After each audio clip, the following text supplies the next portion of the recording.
నారీ కటాక్ష పటు నారాక్ష భయరహిత శూరులెరుగుదురు నిను చూచేటి చూపు ఘోర సంసార సంకుల పరిచ్ఛేదులగు ధీరులెరుగుదురు నీ దివ్య విగ్రహము ఇతరులకు నిను నెరుగతరమా సతత సత్యవ్రతులు సంపూర్ణ మోహ విరహితులెరుంగుదురు నిను ఇందిరారమణ ఇతరులకు నిను నెరుగతరమా ఇతరులకు నిను నెరుగతరమా పరమ భాగవత పద పద్మ సేవా నిజాభరణులెరుగుదురు నీ పలికేటి పలుకు పరగు నిత్యానంద పరిపూర్ణ మానస స్థిరులెరుంగుదురు నిను తిరువేంకటేశ ఇతరులకు నిను నెరుగతరమా ఇతరులకు నిను నెరుగతరమా. ధ్యానముతో జ్ఞానముతో సమానమైంది ఈ లోకంలో ఏదీ లేదనేటువంటిది గీతలో పరమాత్మ చెప్పేటి మాట. ధ్యానం నిర్విషయం మనః. ధ్యానం అంటే నిర్విషయం, మనస్సులో ఏ సంకల్పము లేకుండగా ఉంచటాన్ని ధ్యానము అంటారు. సంకల్ప మానసం కర్మ,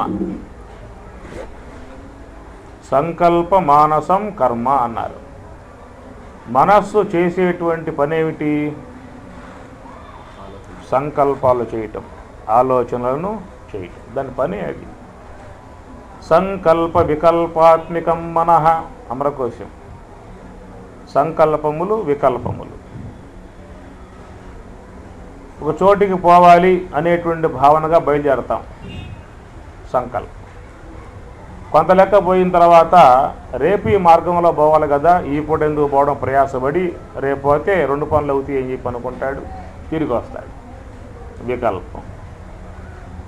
అట్లా మనం మన జీవితంలో ఎన్నో అనుకుంటూ ఉంటాం, చేద్దామని చెప్పని సంకల్పిస్తాం, తర్వాత వాయిదాలు వేసుకుంటూ ఉంటాం. సంకల్పాలు వికల్పాలు. ఈ సంకల్ప వికల్పాత్మికమై ఉన్నటువంటి యొక్క మనస్సు ప్రపంచ వస్తువులలో పడిపోయి మనలను పతనావస్థకి లాక్కుపోతూ ఉంటుంది. మన మనస్సులో ఉన్నటువంటి యొక్క సంకల్పాలకు మూలం ఏమిటి? సంస్కారములు, అవే వాసనలు, అనుభూతార్థ స్మృతులు అంటారు. అనేక జన్మలుగా వచ్చేటువంటి యొక్క మనము శరీరములు విడిచిపెట్టి వస్తూ ఉన్నామే కానీ ఆయా శరీరములలో చేసేటువంటి కర్మలను మాత్రం పట్టుకొచ్చుకుంటూ ఉన్నాం. అవే సంస్కారాలు అని చెప్పి అన్నారు. అనేక జన్మలుగా మనం కొత్త వాళ్ళమా పాత వాళ్ళమా అని ప్రశ్న వేసుకుంటే జవాబు ఏమొస్తుంది? మనం కొత్త వాళ్ళమా పాత వాళ్ళమా? ఈ దేహానికి, ఈ గ్రామానికి, ఈ బంధువులకు, ఈ భర్తకు, ఈ భార్యకు, ఈ బిడ్డలకు, ఈ బంధువులకు, ఈ స్నేహితులకు, ఈ కులానికి, ఈ గోత్రానికి, ఈ నామానికి కొత్త వాళ్ళం. అసలు మనం చాలా పాత వాళ్ళం. అదనమాట. అనేక జన్మలుగా వచ్చేటువంటి మనం ఎట్లా వస్తూ ఉన్నాం? ఆయా శరీరములలో ఉన్నటువంటి మనము ఆ శరీరముల ద్వారా, ఆయా దేహముల ద్వారా చేసేటువంటి ఏ కర్మలైతే ఉన్నాయో ఆ కర్మలను మాత్రం తెచ్చుకుంటూ ఉన్నాం, శరీరాన్ని అక్కడే పారేస్తూ ఉన్నాం. ఇప్పుడు ఉన్నాం, ఎంతకాలం భూమి మీద ఉంటాం?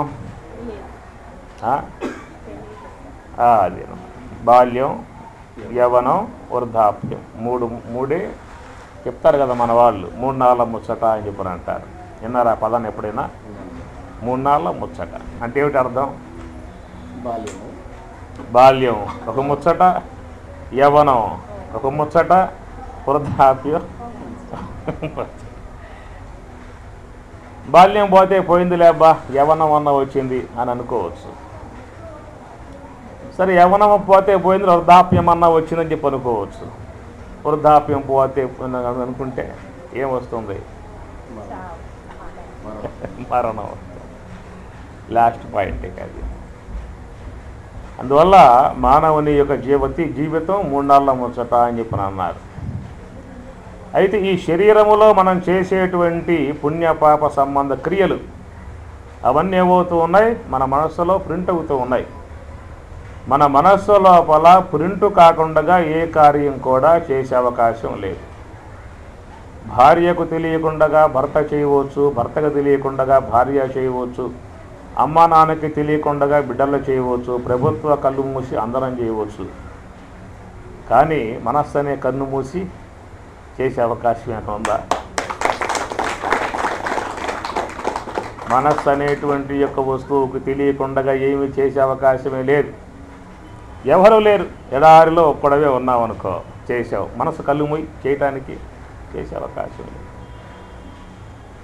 అందువల్ల ఏ కార్యం చేసినా మనసు అనేటువంటి యొక్క వస్తువును ముందు పెట్టుకుని చేయాల్సిందే. మనసు అనేటువంటి యొక్క వస్తువు లేకపోతే ఏమంటాం?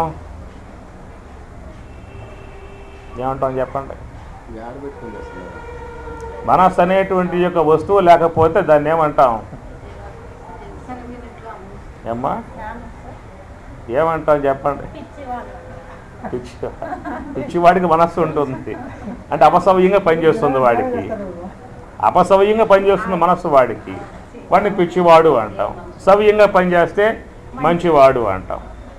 కనుక మనసు అనేటువంటి యొక్క వస్తువు పనిచేయకపోతే, మనసు అనేటువంటి యొక్క వస్తువు లేకపోతే దాన్ని ఏమంటాం?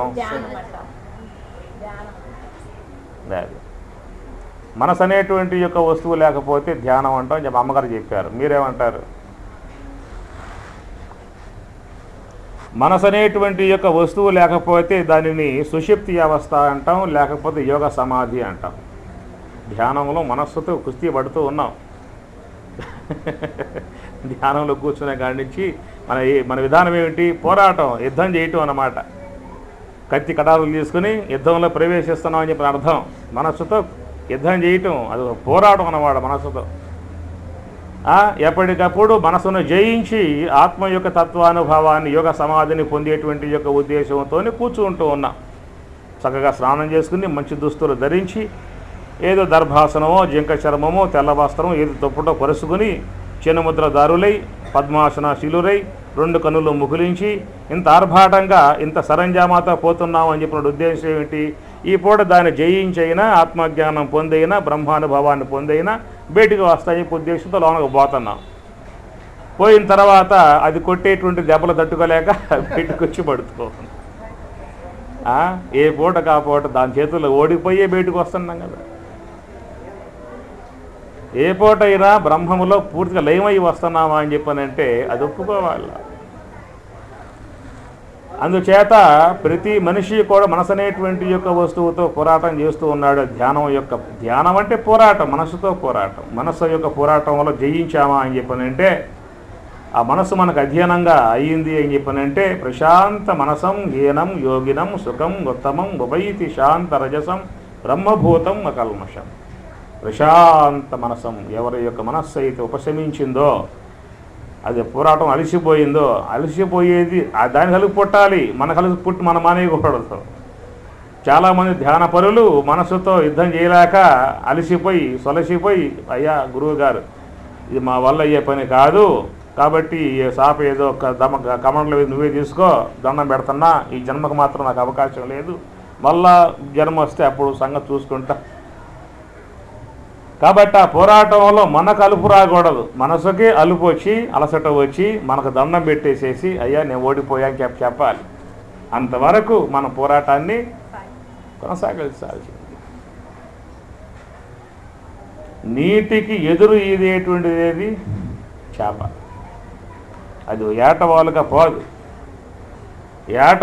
నీటికి ఏటవాలుగా పోయేది ఎప్పుడయ్యా అంటే ప్రాణం పోయిన తర్వాతే.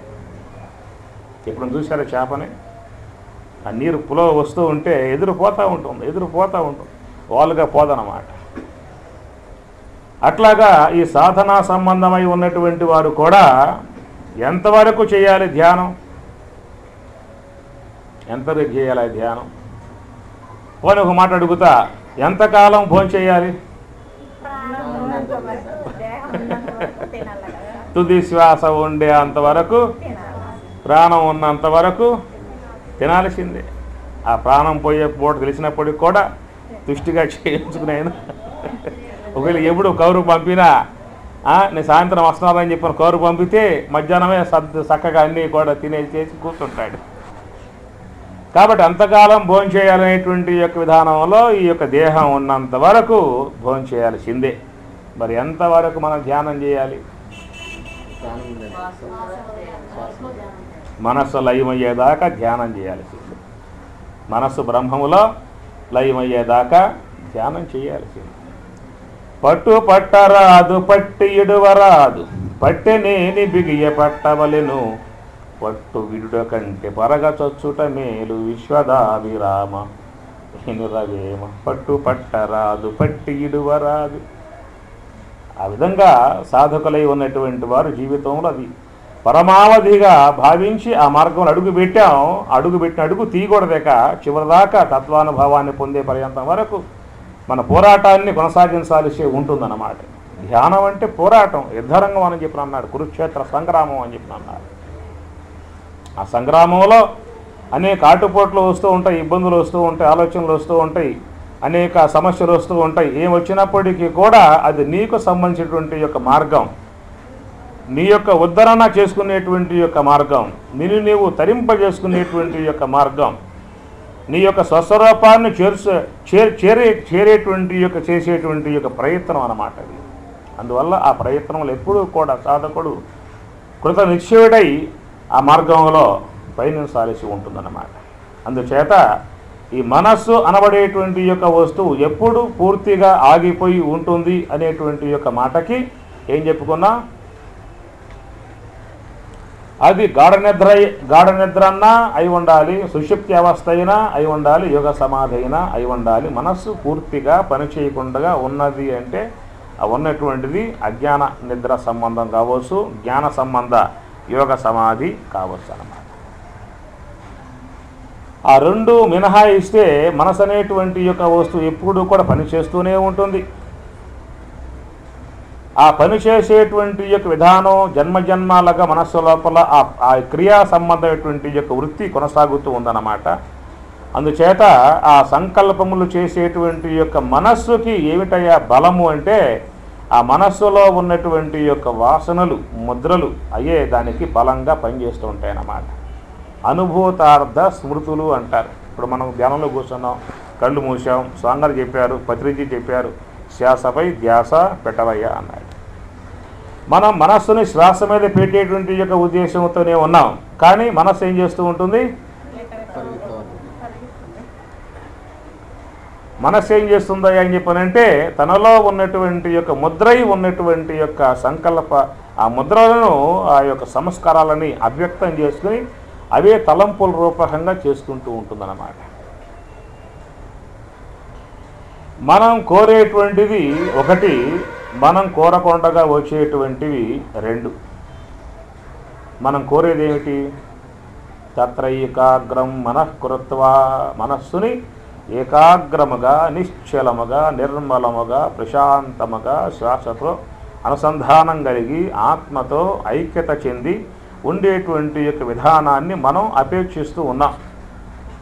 మనం కోరేది అదొక్కటి మాత్రమే, కానీ కోరకొండగా వచ్చి పడేటువంటివి రెండు ఉన్నాయి.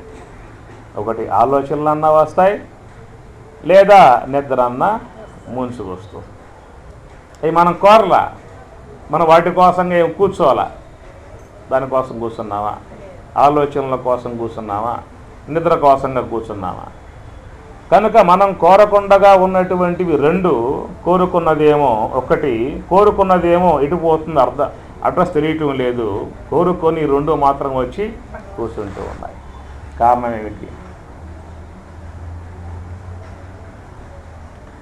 మనం మన జీవితంలో మనం సంపాదించుకున్నటువంటి సంస్కారాలు మనల్ని బాధిస్తూ ఉన్నాయి. మనం మన జీవితంలో సంపాదించుకున్నటువంటి సంస్కారములు మన మీదే దాడి చేస్తూ ఉన్నాయి. రజోగుణాత్మికమై ఉన్నటువంటి క్రియలు, తామసికములై ఉన్నటువంటి క్రియలు, లోకంలో తాను జీవించేటువంటి యొక్క జీవన విధానంలో మానవులు ఎక్కువ శాతం సాత్వికవంతమై ఉన్నటువంటి జీవితాన్ని జీవిస్తూ ఉన్నారా, రాజసికవంతమై ఉన్నటువంటి యొక్క జీవితాన్ని జీవిస్తూ ఉన్నారా, తామసికవంతమై ఉన్నటువంటి జీవితాన్ని జీవిస్తూ ఉన్నారా? మాకు జీవితం వచ్చింది, జీవితాన్ని జీవిస్తూ ఉన్నాం. మనం జీవించే జీవితము కేవలం సాత్వికపరమై ఉన్నటువంటి జీవన విధానాన్ని గడుపుతూ ఉన్నామా, రాజసికాత్మికమై ఉన్నటువంటి జీవన విధానాన్ని గడుపుతూ ఉన్నామా, లేక తామసికాత్మికమై ఉన్న జీవన విధానాన్ని గడుపుతూ ఉన్నానా? నా మాటలు అర్థమయ్యాయా మీకు? ఇప్పుడు చెప్పండి, అర్థమైంది. ఎక్కువ శాతం దాంట్లో ఏది చెప్పండి? ఎక్కువ శాతం ఏది జీవిస్తూ ఉన్నాం? సాత్విక సంబంధ జీవన విధానాన్ని ఎక్కువ శాతంగా జీవిస్తూ ఉన్నామా, లేక రాజసిక సంబంధమై ఉన్నటువంటి జీవన విధానాన్ని ఎక్కువ శాతంగా జీవిస్తూ ఉన్నామా, లేక తామసికవంతమై ఉన్న జీవన విధానాన్ని ఎక్కువ శాతంగా జీవిస్తూ ఉన్నామా?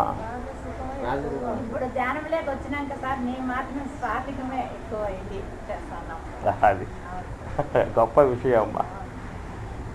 కనుక సమాజం చూసినట్లయితే, లోకంలో మానవ సముదాయం విషయం చూసినట్లయితే ఎక్కువగా రాజసికాత్మికమై ఉన్నటువంటి జీవన విధానాన్నే ఎక్కువ శాతం గడుపుతూ ఉంటారు. అందువల్ల ధ్యానపరులై ఉన్నటువంటి వారి యొక్క జీవన విధానము ఎట్లా ఉండాలి అని చెప్పానంటే, నిత్య జీవితంలో ధ్యానం కాగలిగితే వారి జీవన విధానము సాత్వికవంతం అవుతుంది. ఇప్పుడు మనం ధ్యానం అని చెప్పినాం, ఉదయం పూట ఏదో కాసేపు కూర్చుంటాం, సాయంత్రం పూట గంట బావు కూర్చుంటాం. 24 గంటల్లో 2 గంటలు దానికి పెట్టేస్తే మిగతా సమయం అంతా ఏం చేస్తూ ఉన్నాం? ఇంద్రియ విషయ సంయోగాన్ని ఎక్కువ శాతం పొందుతూ ఉన్నాం. కనుక ఈ ఇంద్రియ విషయ సంయోగాన్ని పొందేంతవరకు రాజసిక సంబంధమై ఉన్నటువంటి యొక్క వాసనలే మనలో ప్రింట్ అవుతూ ఉంటాయి. ఈ ప్రపంచమంతా ఏమిటి అంటే రాజసికము, తామసికము. ఈ ప్రకృతి మొత్తం కూడా రాజసికము, తామసికమే. ఈ రాజసికము, తామసికమై ఉన్నటువంటి యొక్క ప్రకృతి యొక్క సంబంధ విషయాలతో సంబంధం పడి, ఆ ప్రకృతి సంబంధ విషయాలలో ఉన్నటువంటి క్రియలతో సంబంధం పడి ఎంతవరకైతే మనం క్రియలు చేస్తూ ఉంటామో వాటి యొక్క సంబంధ సంస్కారములే వచ్చి మనసు లోపల ప్రింట్ అవుతూ ఉన్నాయి. కాబట్టి అవే తర్వాత ధ్యానంలో కూడా ప్రతిబింబిస్తూ ఉన్నాయి వచ్చి. అందువల్ల మనం ధ్యానంలో ఫెయిల్ అయిపోతూ ఉన్నాం. అందువల్ల మనకు శాస్త్రం ఏం చెప్పిందని చెప్పారంటే, తస్మాత్ సర్వేషు కాలేషు యోగయుక్తో భవార్జున అంటుంది గీత 8వ అధ్యాయంలో ఈ మాట వస్తుంది. అక్షర పరబ్రహ్మ యోగంలో నైతే శృతి పార్థజ్ఞానం యోగి ముహ్యతి కశ్చన తస్మాత్ సర్వేషు కాలేషు యోగయుక్తో భవార్జున అన్నాడు. ఒక చోట కూర్చుని గంట సేపు ధ్యానం చేయటం అనేటువంటిది కూడా సర్వోత్తమ మార్గమే. అసలు చేయని వాడికంటే వీళ్ళు సర్వోత్తమ మార్గంలో ఉన్నటువంటి వారు. అది మాత్రమే చాలదు. ఆ ధ్యానం అనేటువంటిది నిత్య జీవితంలో అనుసంధానం కావాలి. ఎప్పుడెప్పుడు ఖాళీ ఉన్నా అప్పుడప్పుడల్లా కూడా ధ్యానం చేయగలిగేటువంటి యొక్క విధానం రావాలి. మనం ధ్యానపరులం కాబట్టి ఆ ధ్యానం అనేటువంటి యొక్క విషయాల్లో ఎందుకు మనం ఇబ్బంది పడుతున్నాం అనేటువంటి మాట విషయమే చెప్పుకొస్తూ ఉన్నా. లైట్ లేకపోతే పర్లేదు, చెవులు వినపడతాను, నోరు మాట్లాడుతూ ఉంది. ఏం చెప్పాను ఇప్పుడు చెప్పింది ఏం లాస్ట్లో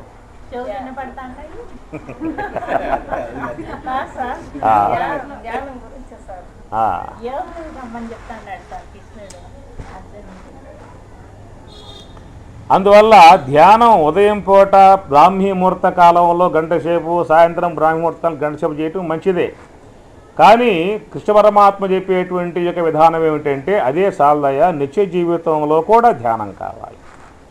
బ్రహ్మవేత్తలై ఉన్నటువంటి వారు నిత్య జీవితంలో బ్రహ్మానుసంధానం చేస్తారు. వాళ్ళు నిరంతరముగా వాళ్ళది బ్రహ్మానుసంధానం అన్నమాట.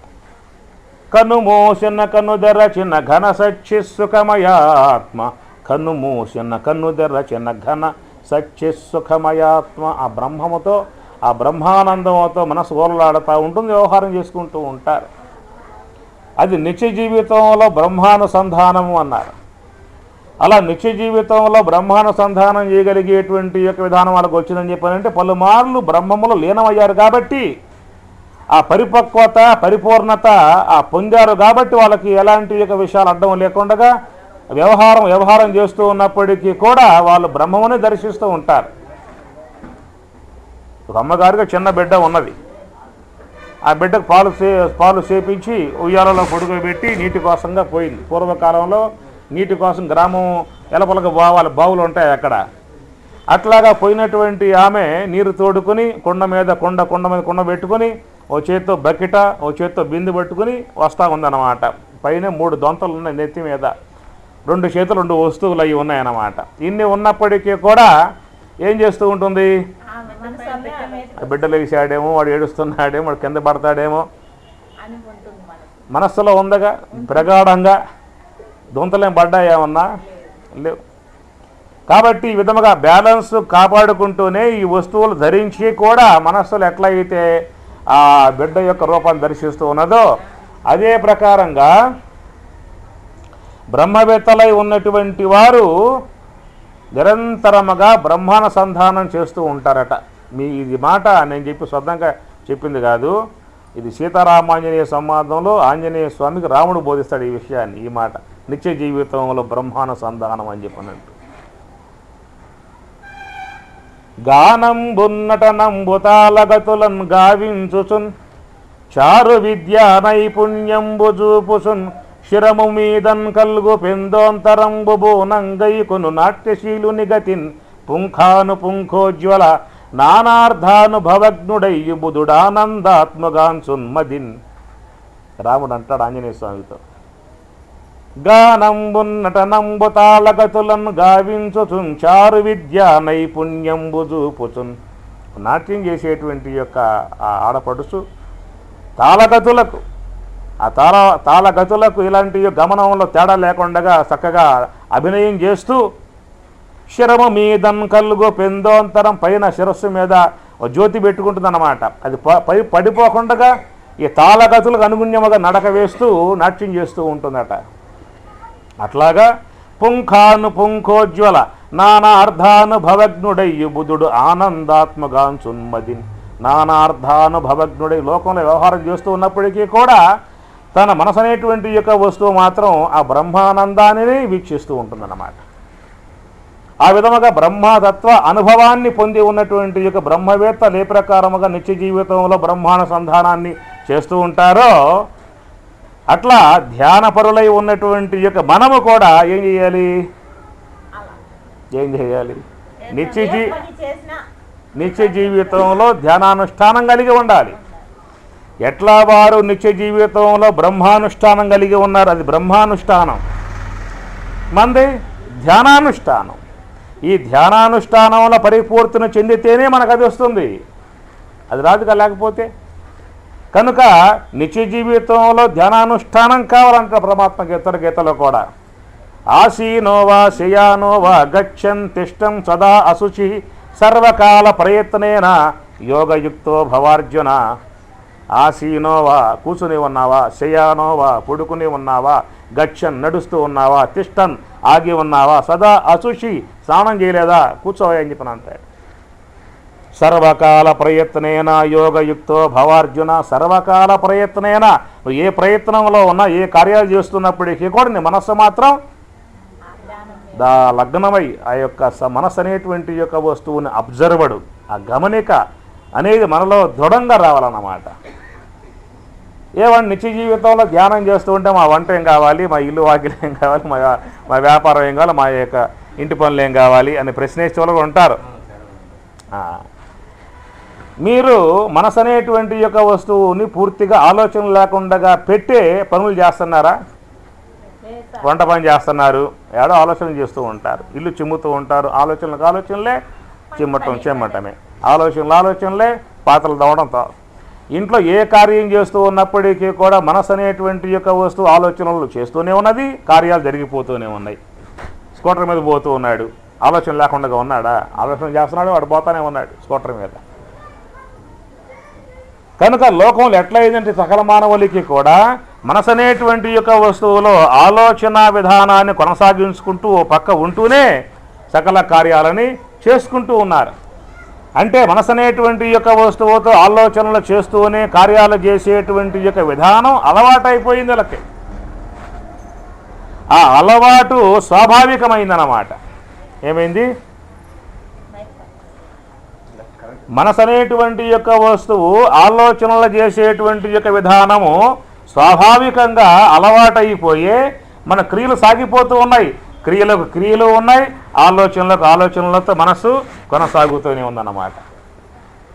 దాన్ని మహాత్ములు చెప్పిన ఉపదేశం ఏమిటని చెప్పానంటే, మనం ఏ ప్రకారముగా ఆలోచనలుగా జరిగిపోతూ ఉన్న ఏ పనులు ఆగకుండా ఉన్నదో అట్లా చేసేటువంటి యొక్క విధానం మనకు స్వాభావికమైపోయిందో అలాంటి స్వాభావికత నీకు ధ్యానం రావాలన్నాడు.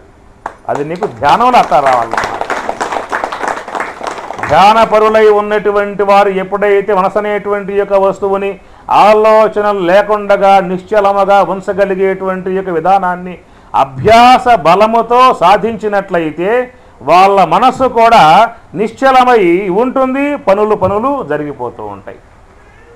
ధ్యానపరులై ఉన్నటువంటి వారి యొక్క విధానంలో వాళ్ళ మనస్సు నిశ్చలమై ఓ పక్క ఉంటుంది, ఓ పక్క పనులు అనేటువంటి సవ్యంగా సాగిపోతూ ఉంటాయి. మనసు అనేటువంటి యొక్క వస్తువుని అధీనంలో పెట్టుకుని నిశ్చలంగా పెట్టుకుని చేసేటువంటి ఆ పనులు కూడా ఇంకా శుద్ధంగా ఉంటాయి అన్నమాట. మనస్సు ఎక్కడో పెట్టి చేసే పనుల కంటే అస్తవ్యస్తంగా చేసే పనుల కంటే మనసు అనేటువంటి యొక్క వస్తువు తన అధీనంలో పెట్టుకుని చేసే పని ఉన్నదే శుద్ధంగా ఉంటుందన్నమాట. స్కూటర్ మీద పోతూ ఉన్నాడు, మనసు అనేది తన అధీనంలో ఉంది. ఎట్లా పోతాడు? భద్రతగా పోతాడు. ఎవడో మనసు పెట్టి పోతున్నాడు అనుకోండి, ఎందుకోసం యాక్సిడెంట్లన్నీ కూడా అందుకే కదా. మనసు ఒక చోట, దేహం ఒక చోట పోయి లారీ గుద్దేసేసి. కనుక అన్యమనస్కులమై ఉన్నటువంటి యొక్క విధానం మనకు తెలియకుండా కానీ ఎవరు చెప్పకపోవటం వల్ల తెలియకుండా కానీ మనకి ఆ విధముగా ఆలోచన పరంపరలో కొట్టుకుపోయేటువంటి ఆలోచన పరంపర ప్రవాహంలో కొట్టుకుపోయేటువంటి ఒక విధానం మనలో అవగాహన రాహిత్యంతో వచ్చి పడింది. మనం దాన్ని అవగాహనతో దాన్ని సాధించాల్సి ఉంటుందన్నమాట. అందుచేత మనసు అనేటువంటి యొక్క వస్తువు ఒక్కసారిగా అది మనం చెప్పగానే మన మాటను సమ్మతించి వచ్చి కూర్చోడం సిద్ధంగా అది లేదు. ఎందువల్ల అంటే దాని యొక్క అభ్యాస బలం బాగా ముదిరి ఉందన్నమాట. మనం ఎప్పటి నుంచి వస్తున్నాం ఈ విశ్వంలో? ఇప్పుడుది కాదు కదా. ఏవి మన హయాములో మన్వంతరములు, కల్పములు, మన్వంతరములు, సృష్టులు, బ్రహ్మ సృష్టులు ఎన్నో పోయాయన్నమాట మన హయాములో. మనం ఎంత పాత వాళ్ళం అంటే ఎంత మనం పాత వాళ్ళం చెప్పండి. చాలా అంటే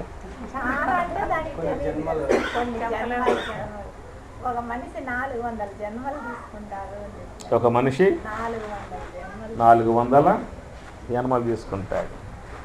సరే, ఇప్పుడు నేను చెప్పాక లెక్క అప్పుడు చెప్తాను.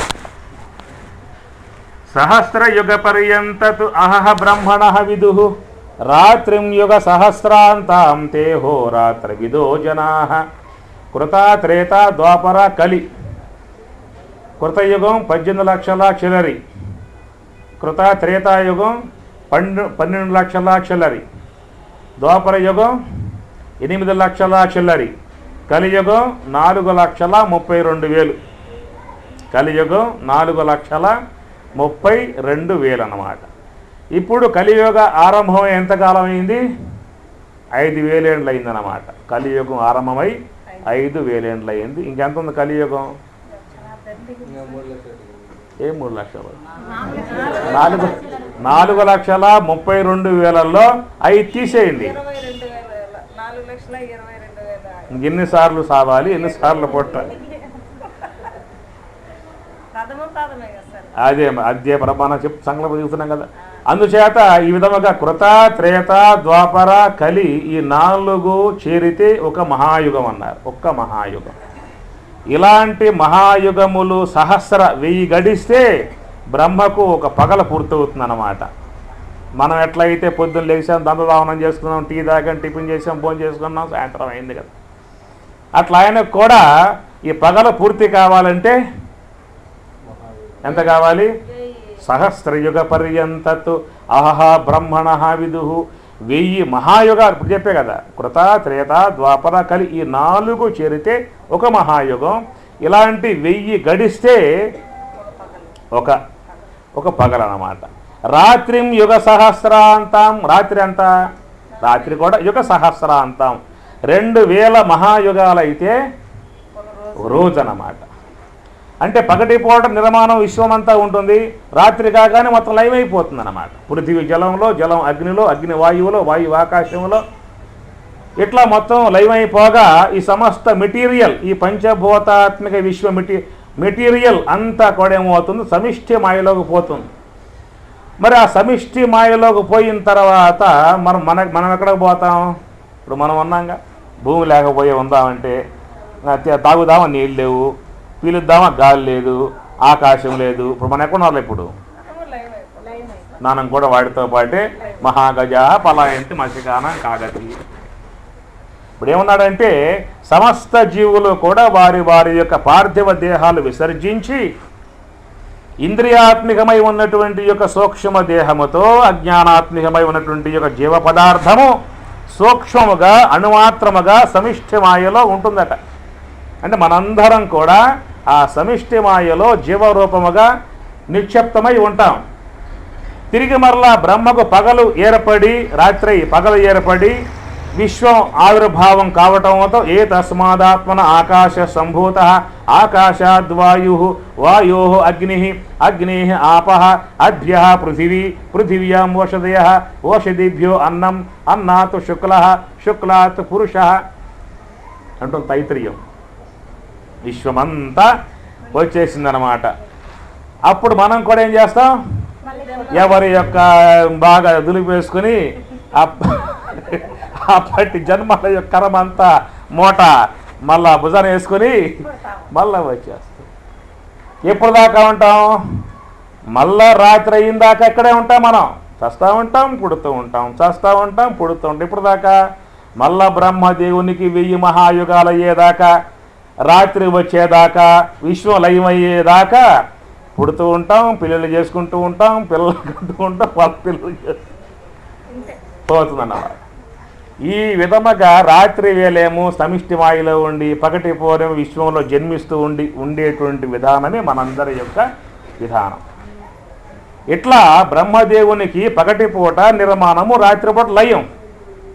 ఏమి ఈ విధముగా 2000 మహాయుగాలు అయితే ఒక రోజు అవుతుంది. ఇలాంటి రోజులు 30 అయితే ఒక నెల అవుతుంది. అలాంటి 30 నెలలు 12 అయితే ఒక సంవత్సరం అవుతుంది. అలాంటి సంవత్సరములు ఇప్పటికీ బ్రహ్మదేవునికి 50 దాటాయట. సంకల్పం చెప్పుకోవట్లేదు మనం. అద్య బ్రహ్మణ, అద్య ఇప్పుడు బ్రహ్మణ, బ్రహ్మదేవునికి ద్వితీయ పరార్థే అంటున్నాం కదా. ద్వితీయ అంటే రెండవ, అంటే పూర్వాంతరం పూర్తయింది. అంటే 50 ఏళ్ళు పూర్తయ్యాయి, మరొక 50 ఏళ్ళలోకి వచ్చారన్నమాట. అనగా 50 ఏళ్ళు పూర్తి అయ్యాయని చెప్పనంటే దీన్ని బట్టి లెక్కేయండి మీరు. ఎన్ని రోజులు అవుతాయో, ఆ రోజులకి ఎన్ని యుగాలు అయ్యాయో, ఎన్నిసార్లు విశ్వంలో పుట్టామో, ఎన్నిసార్లు విశ్వం లయమైపోయి దాంట్లో ఉన్నామో. నేను ఎల్లుండి మళ్ళా వస్తాను ఇక్కడికి, అప్పుడు నాకు లెక్క చెప్పండి. ఇప్పుడు చెప్పాక 50 జన్మలు చెప్పాక ఇప్పుడు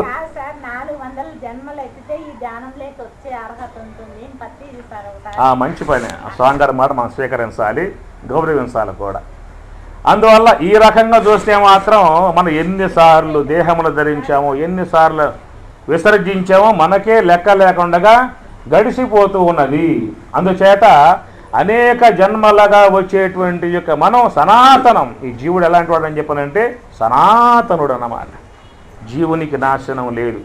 జీవుడు నశించాడా అంటే దేవుడు అయిపోతాడు. జీవో బ్రహ్మైవ నాపరహ, జీవుడు బ్రహ్మమైపోతాడు. అందుచేత అనాదిగా వచ్చేటువంటి యొక్క మనము అనేక దేహములు ధరిస్తూ వచ్చేటువంటి యొక్క మనము ఆయా జన్మలలో ఆయా శరీరములను విసర్జించామే కానీ ఆయా శరీరములలో సంపాదించుకున్నటువంటి కర్మను మాత్రం ఎవరికైనా ఇచ్చి వస్తున్నావా? లేదు. ఈ జన్మలో బిడ్డల మీద ఉన్నటువంటి యొక్క మోహముతో, బంధువులైనటువంటి యొక్క వ్యామోహంతో, కుటుంబంలో ఉన్నటువంటి యొక్క వ్యామోహంతో ఏవేవో చేస్తాడు. కోటాను కోట్లు ఆర్జిస్తాడు. మొత్తం బ్యాంకులో పెడతాడు. వాళ్ళ పేర్లను పెడతాడు. సంపాదించిన మొత్తం కూడా వాళ్ళకి అప్పచెప్పేసేసి ఆ సంపాదన ఏ రూపకంగా చేశాడో తత్సంబంధ కర్మంతా మూట కట్టుకుని ఊడెళ్ళిపోతాయి.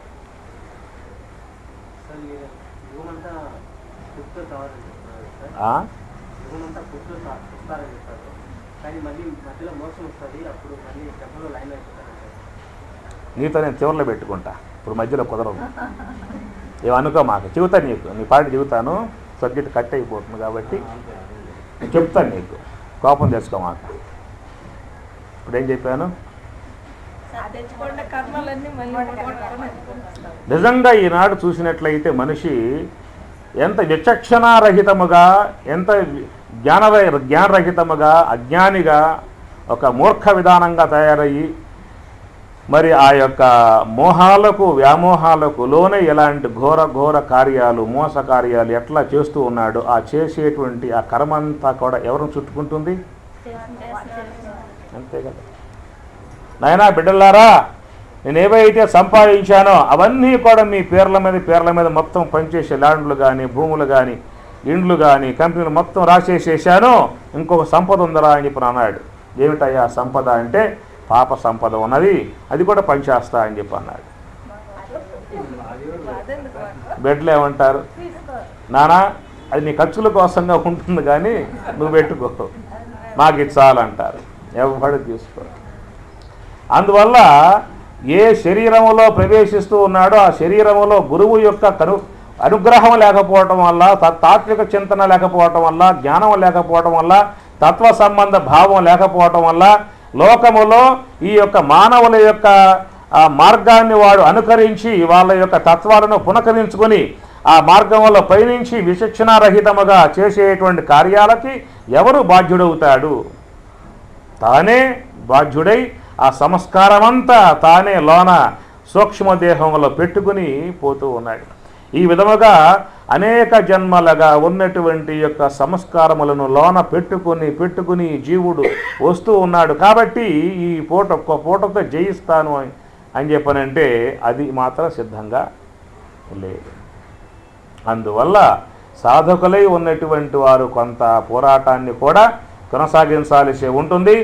ఆ పోరాటానికి కూడా మనం సిద్ధపడే దాంట్లో దిగాల్సి ఉంటుంది. ఒకవేళ మేము చేయలేమయ్యా, మా వల్ల కాదయ్యి దండం పెట్టామనుకో, మళ్ళా ప్రవాహంలో కొట్టుకుపోవటమే. యుగాలు మళ్ళా గడిచిపోతాయి. అందువల్ల పరమాత్మ అంటూ ఉన్నాడు, శనై పరమేత్ బుద్ధ్యా ధృతి గృహీతయ ఆత్మసంస్థం మనఃకృత్వా నకించిదపి చింతయేత్ శనై. ఒకవేళ ఎక్కువ సమయాన్ని చేసేటువంటి విధానంగా నీకు లేకపోయినట్లయితే నీ యొక్క సాధనా విధానాన్ని మెల్లమెల్లగానైనా కొనసాగించేటువంటి యొక్క ప్రయత్నాన్ని చేయమని చెప్పని అంటాడు. కాబట్టి మరి ఈ సాధనా సంబంధ మార్గం వల్ల పయనించేటువంటి యొక్క మనము దాంట్లో మనసు అనేటువంటి యొక్క వస్తువుని మనం సముదాయించుకుని దానిని ఈలైన వరకు నిత్య జీవితంలో ధ్యానాన్ని కొనసాగించేటువంటి యొక్క అభ్యాసాన్ని చేయాల్సి ఉంటుంది. ఎప్పుడెప్పుడు మనకి అవకాశం ఉంటుందో అప్పుడప్పుడల్లా కూడా మనసుని మన అధ్యయనంలో పెట్టుకుని ఆచరించాల్సి ఉంటుందన్నమాట.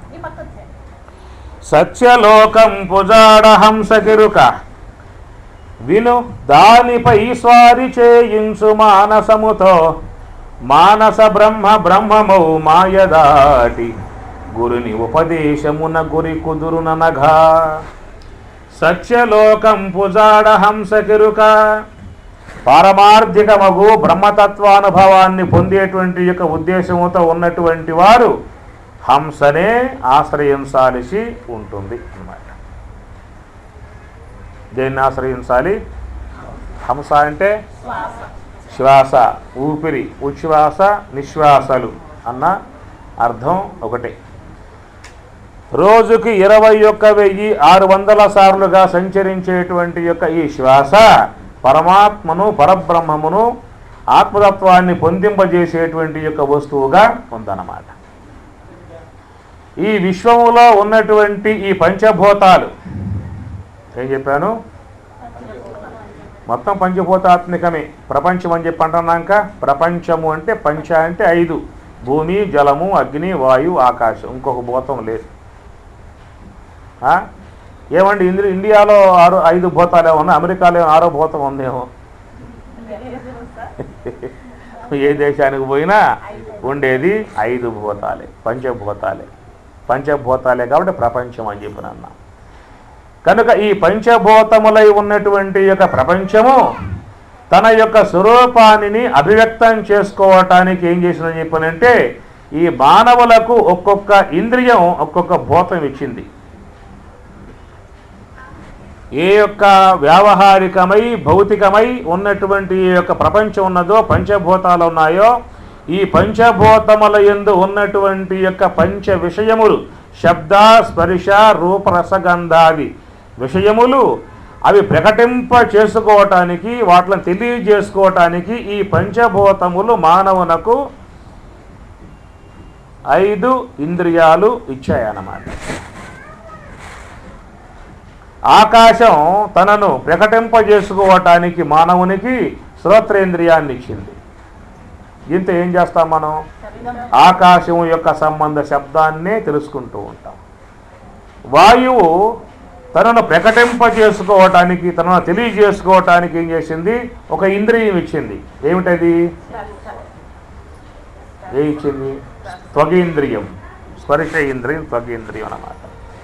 కాబట్టి ఈ ఇంద్రియం ద్వారా వాయువు యొక్క స్వరూపాన్ని తెలుసుకుంటున్నాం, స్పర్శ తెలుసుకుంటూ ఉన్నాం. అగ్ని తనను ప్రకటింపజేసుకోవటానికి, తనను తెలియజేసుకోవటానికి ఒక ఇంద్రియం ఇచ్చింది. ఏదది? నేత్రేంద్రియం, కన్ను ఇచ్చిందనమాట. కంటి ద్వారా అగ్ని సంబంధ రూపాలని దర్శిస్తూ ఉన్నాం. అట్లా జలం కూడా తనను ప్రకటింప చేసుకోవటానికి, తనను తెలియజేసుకోవటానికి ఒక ఇంద్రియం ఇచ్చింది. ఏదది? జిహ్వ ఇంద్రియం, నాలుక. ఈ నాలుక ద్వారా రసాన్ని తెలుసుకుంటాం. జలం తాగుతాంక, జ్యూసులు తాగుతాంక, ఇంత జల సంబంధం అది. తర్వాత పృథివీ 5వదన్నమాట. తనను ప్రకటింప చేసుకోవటానికి, తనను తెలియజేసుకోవటానికి ఒక ఇంద్రియం ఇచ్చింది. ఏదది? ఘ్రాణేంద్రియం. దాని ద్వారా మనము పృథివీలో ఉన్న గంధాన్ని మనం ఆగ్రహిస్తూ ఉన్నాం. సుగంధం, దుర్గంధాన్ని ఆగ్రహిస్తూ ఉన్నాం. ఈ విధముగా ఈ విశ్వంలో ఉన్నటువంటి యొక్క పంచభూతములు వాటి యొక్క విషయాలని ప్రకటింప చేసుకోవటానికి 5 ఇంద్రియాలు ఇవ్వగా, లోకములో ఉన్నటువంటి 5 భూతాలే జ్ఞాపకం పెట్టుకోండి. ఆ 5 భూతముల యొక్క విస్తీర్ణమే ఈ ప్రపంచమంతా. 5 భూతముల యందు ఉన్నటువంటి యొక్క 5 విషయములే పంచభూతాంశములు.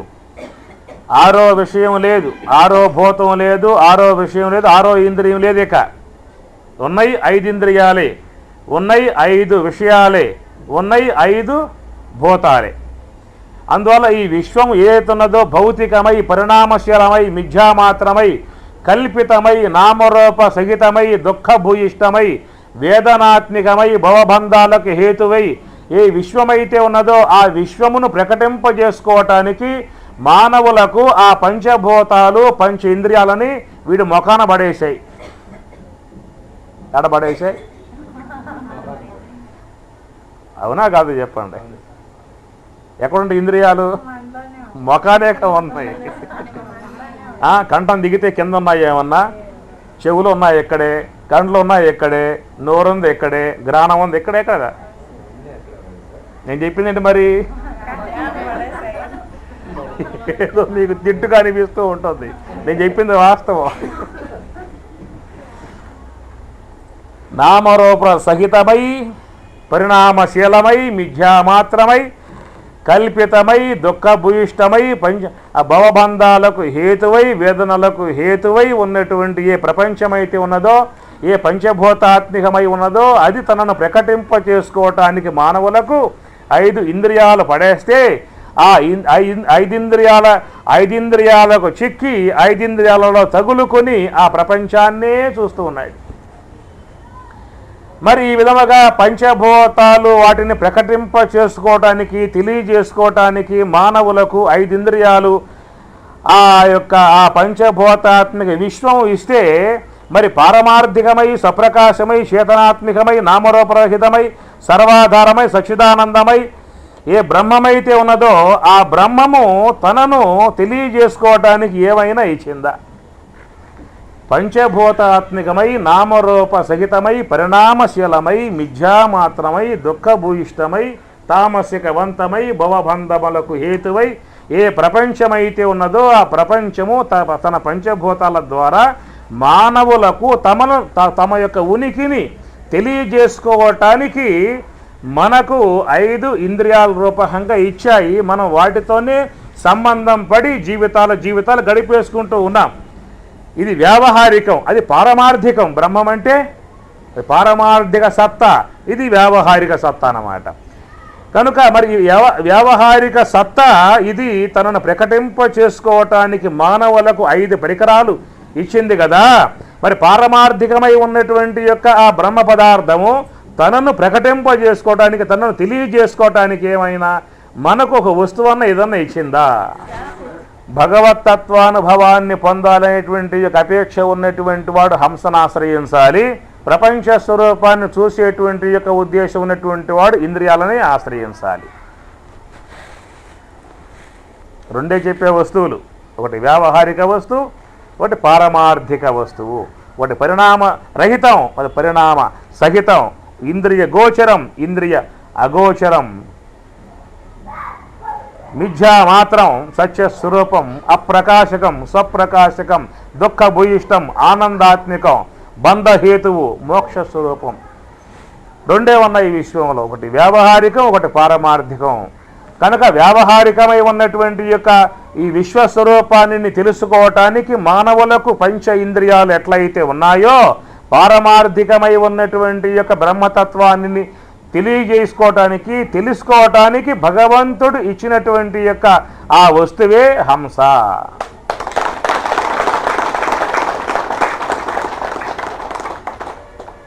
కనుక పరమాత్మ యొక్క బ్రహ్మము యొక్క ఆశ్రయంలో ఈ హంస ఉన్నది కాబట్టి హంస అనేది ఎప్పుడు కూడా అది ఆగదు. మన శరీరములో మనస్సుకు విశ్రాంతి, బుద్ధికి విశ్రాంతి, తెలివికి విశ్రాంతి, జ్ఞానేంద్రియములకు విశ్రాంతి, కర్మేంద్రియములకు విశ్రాంతి, దేహానికి విశ్రాంతి, అన్నిటికీ విశ్రాంతి ఉన్నది. శ్రాంతి విశ్రాంతి లేకుండా నిరంతరముగా అనుగమనం చేస్తూ సంచరించేటువంటి యొక్క వస్తువు ఏదైనా ఉందా అంటే శ్వాస అన్నమాట. ఎట్లయితే మన శరీరంలో మనస్సు విశ్రాంతి పొందిందో, బుద్ధి విశ్రాంతి పొందిందో, తెలివి విశ్రాంతి పొందిందో, ఆ విధముగా ఈ శ్వాస కూడా వాటిని చూసి మనం కూడా కాసేపు విశ్రమిద్దామని చెప్పి ఉద్దేశంతో కనుక అట్లా టీ కోసం పక్కకు పోయిందనుకో, నీ పని అంతే సంగతులు అన్నమాట. కనుక నువ్వు జాగ్రత్త అవస్థలో ఉన్నా, స్వప్నావస్థలో ఉన్నా, సుషుప్తి అవస్థలో ఉన్నా, ఎరుకతో ఉన్నా, మరుపుతో ఉన్నా, మరిచేపోయినా, గుర్తుపెట్టుకున్నా ఆ శ్వాస మాత్రం నిరంతరముగా సంచారం చేస్తూనే ఉందని చెప్పనంటే ఆ సంచారానికి కారణం ఏమిటంటే నిత్య వస్తువును ఆశ్రయించి ఉందన్నమాట. నిత్య వస్తువు అంటే బ్రహ్మ పదార్థాన్ని ఆశ్రయించి ఉన్నది. అందువల్ల బ్రహ్మ పదార్థాన్ని ఆశ్రయించి ఉన్నది కాబట్టి సమస్త జీవులందరూ కూడా ఆ ప్రాణము యొక్క ఆధారం ఉనికి కలిగి వ్యవహరిస్తూ ఉన్నారన్నమాట. ప్రాణం అంటే భగవంతుని స్వరూపమే అని చెప్పి అన్నాడు ఒక మహాత్ముడు. గమాగమస్తం గమనాది శూన్యం చిద్రూపదీపం తిమిరాపహారం యస్యామిదం సర్వజనాంతరస్థం నమామి హంస పరమాత్మ రూప అన్నాడు. ఓ హంస, నువ్వు పరమాత్మ రూప అన్నాడు. దాన్నే మహాత్ములు అన్నారు సాకార బ్రహ్మము అన్నారు. అది నిరాకార బ్రహ్మమైతే హంస సాకార బ్రహ్మం అన్నమాట. కనుక ఇంద్రియ అగోచరమై ఉన్నటువంటి మనస్సుకు అందకుండగా, తెలివికి అందకుండగా, ఇంద్రియములకు అందకుండగా ఏ వస్తువు అవుతున్నదో ఆ వస్తు స్వరూపాన్ని చేరుకోవాలని చెప్పి అన్నట్లయితే ఏమిటయ్యా మార్గం వాడికి? గమాగమస్తం గమనాది శూన్యం చిద్రూపదీపం తిమిరాపహారం. చిద్రూపదీపం, ఆ దీపం మార్గాన్ని చూపించేటువంటి దీపం. ఆ దీపాన్ని పట్టుకుంటే భగవంతుని చేరుకుంటావు. భగవంతుని చేర్చేటువంటి యొక్క ఎలుగు చూపేటువంటి దీపం ఏంటని చెప్పనంటే హంస అన్నమాట. ఎందుకంటే బ్రహ్మ పదార్థం అనేటువంటి యొక్క వస్తువు గురించి శాస్త్రాలు బోధించాయి. యతో వాచో నివర్తంతే అప్రాప్య మనసా సహా, మనసుకు కానీ వాక్కుకు కానీ ఇంద్రియాలకు కానీ అందేటువంటి యొక్క వస్తువుగా బ్రహ్మము లేదు, శాస్త్రము చెప్పే మాట. మరి ఆ ఇంద్రియములకు, మనసుకి, తెలివికి, వాక్కులకు అందకుండగా ఏ వస్తువు అయితే ఉన్నదో మరి ఆ వస్తువు యొక్క ఉనికిని తెలుసుకోవాలని చెప్పన్నట్లయితే వీనికి ఆలంబనం ఏమిటయ్యా? ఇంకా దేని యొక్క ఆలంబనమోతో పూర్వీకులై ఉన్నటువంటి ఋషులు కనుగొన్నారు. వాళ్ళకైనా ఎవరికైనా హంసయే ఆశ్రయం. కనుక హంస యొక్క ఆశ్రయంలో ఉండే పారమార్థిక వస్తువుని చేరుకోవాల్సి ఉంటుంది అన్నమాట. అందుచేత హంస అనేటువంటి యొక్క వస్తువేమో పారమార్థిక వస్తువును చేరుస్తుంది, ఇంద్రియములు అనబడేటువంటి ఏమో వ్యావహారిక వస్తువుల్ని, పారమార్థికమై ఉన్నటువంటి యొక్క బ్రహ్మమును చేర్చేదిగా హంస ఉన్నది, వ్యావహారిక విశ్వాన్ని చేర్చేదిగా ఇంద్రియాలు ఉన్నాయి. శ్రోత్ర నేత్రాది ఇంద్రియాలు ఉన్నాయి. కనుక ఇంద్రియముల వెంబటే పడ్డామా వ్యావహారిక వస్తువు తెలియబడుతుంది, హంసై ఉన్నటువంటి యొక్క వస్తువు ఎమ్మటే బయలుదేరామా పారమార్థికమై ఉన్నటువంటి బ్రహ్మమును చేరుకుంటాం. ప్రవృత్తించ నివృత్తించ రెండే ఉన్నాయి మార్గాలు, ఇంకో మార్గం అంటే ఏమి లేదు. చాలామంది బోధిస్తూ ఉంటారు తిరుమల కొండకు పోవాలని చెప్పన్నట్లయితే నడుచుకుంటూ పోవచ్చు, లేదా నడవలేకపోతే బస్సుకు పోవచ్చు, అది కూడా కాకపోతే హెలికాప్టర్లో పోవచ్చు, లేకపోతే ఇంకొక అటు నుంచి వెంకటగిరి నుంచి అటు పోవచ్చు, లేకపోతే ఇంకో మార్గంలో పోవచ్చు. ఎడిపోయినా కొండకు తిరుగుకుంటాడయ్యా. అట్లా భగవంతుని చేరుకోవడంలో కూడా ఎవరెవరు ఏ ఏ మార్గాల్లో పోయినప్పటికీ కూడా దేవుణ్ణి వాళ్ళు చేరుకోవచ్చు అని చెప్పని అంటాం. మీరు ఇన్ని ఉంటారు బహుశా గతంలో కూడా. ఇది మీకు ఎట్లా అనిపిస్తూ ఉన్నది? లోకంలో ఒక పదాలు కొన్ని వాడుతూ ఉంటారు, మనం వాటిని వింటూ ఉంటాం, నిజమే కావాలని చెప్పి అనుకుంటూ ఉంటాం. అవన్నీ కూడా శాస్త్రం యొక్క పరిధిలో సరైనటువంటి అవగాహన లేని కారణంగా వాడే పదాలే కానీ, అందంగా వాడే పదాలే కానీ, వాస్తవానికి దూరముగా ఉండేటువంటి పదాలు అవన్నీ కూడా.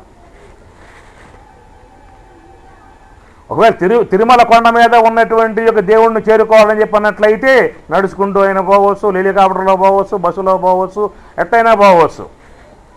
ఏమి కనుక తిరుమల కొండకు చేరుకోవాలంటే తిరుపతి పోవాలి, మల్లికార్జున స్వామిని చేరుకోవాలంటే శ్రీశైలం పోవాలి, లేదా కాశీ విశ్వేశ్వరుణ్ణి సేవించే ఉద్దేశం ఉంటే కాశీకి పోవాలి, బదరీనాథుని సేవించే ఉద్దేశం ఉంటే బదరికి పోవాలి, బ్రహ్మమును పొందే ఉద్దేశం ఉంటే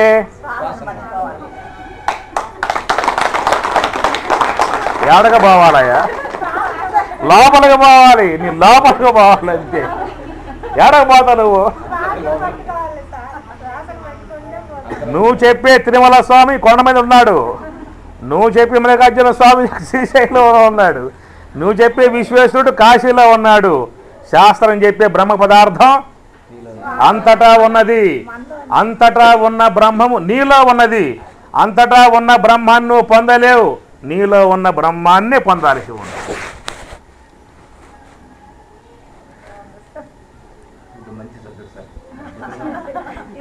అంతటా ఉన్న బ్రహ్మాన్ని పొందలేవు, నీలో ఉన్న బ్రహ్మాన్ని నువ్వు పొందాల్సి ఉంటుంది. నీలో ఉన్న బ్రహ్మాన్ని పొందేవనుకో అంతటా ఉన్న బ్రహ్మాన్ని పొందినట్లే. ఆ అంతటా ఉన్న బ్రహ్మ మీకు నీలో ఉన్నది కాబట్టి అంతటా ఉన్న బ్రహ్మాన్ని ఎట్లా పొందుతావు? నువ్వు బయటికి పోయి ఇంద్రియాలు చూపించలేవు, ఇంద్రియాలు బ్రహ్మాన్ని చూపించలేవు. నేత్రేంద్రియం ద్వారా వచ్చావనుకో ఆ దృశ్యాన్ని చూపిస్తుంది, చెవి ద్వారా వచ్చావనుకో శబ్దం వినిపిస్తుంది, నోటి ద్వారా వచ్చావనుకో రసాల్లో పడవేస్తుంది.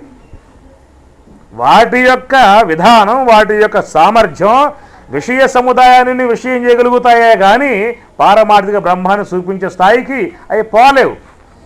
కాబట్టి ఈ రంధ్రాల ద్వారా పోయేటువంటి వాడు ఈ ప్రకృతిలో ఉన్నటువంటి యొక్క విషయ సముదాయాన్ని ఆస్వాదించాలే కానీ పారమార్థికమై ఉన్నటువంటి బ్రహ్మ పదార్థాన్ని ఈ రంధ్రాలు చూపించలేవు. ఏది చూపిస్తుంది? ఈ రంధ్రం, నివృత్తి రంధ్రం. ఒకటే మార్గం, భగవంతుణ్ణి పొందాలంటే ఒకే ఒక్క మార్గం అని చెప్పి గీతలో పరమాత్మ నొక్కి వక్కానిస్తాడు. ఎవరు చెప్పాడు గీతలో? చెప్పండి చూద్దాం.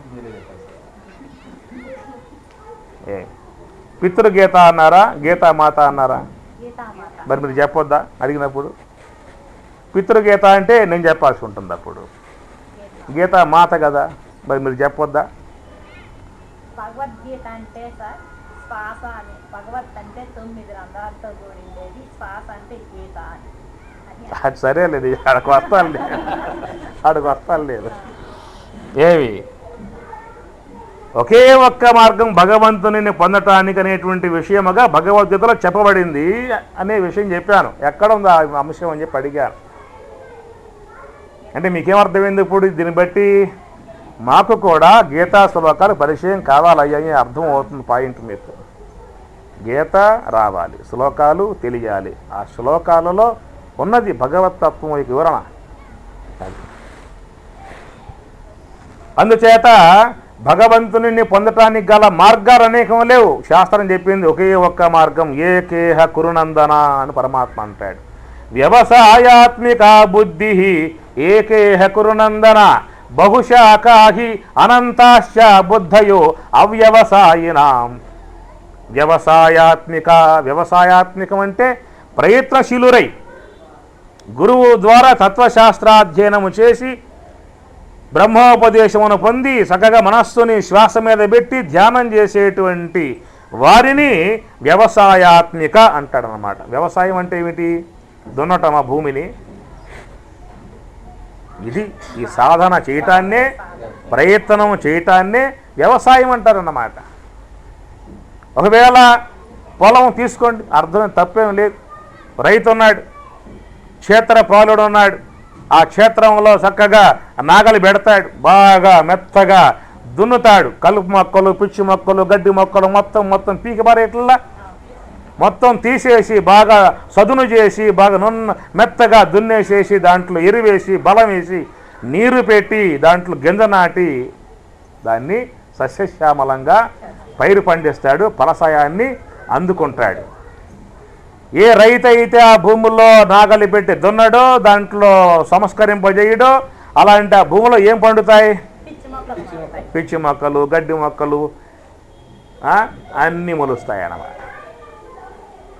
అట్లాగే ఎవరైతే తన యొక్క శరీరములో సోహంభావ ధ్యానము అనేటువంటి విధానముగా ఆ సాధన నాగలి వేసి ఆ యొక్క సాధకుడై ప్రయత్నపూర్వకంగా ఆ సాగు చేస్తాడో, ఆ చేసేటువంటి యొక్క వానిలో అనేక జన్మలుగా మొలిసి ఉన్నటువంటి అజ్ఞాన సంబంధ, తామసిక సంబంధ, రజోగుణ సంబంధ సంస్కారాలు అనేటువంటి యొక్క పిచ్చి మొక్కలు, గడ్డి మొక్కలు మొత్తం పీకి పారేస్తాయి. ఇప్పుడు మనం చేస్తున్న పని ఏమిటి? ఇప్పుడు అదేగా చేస్తుంది మనం కూడా.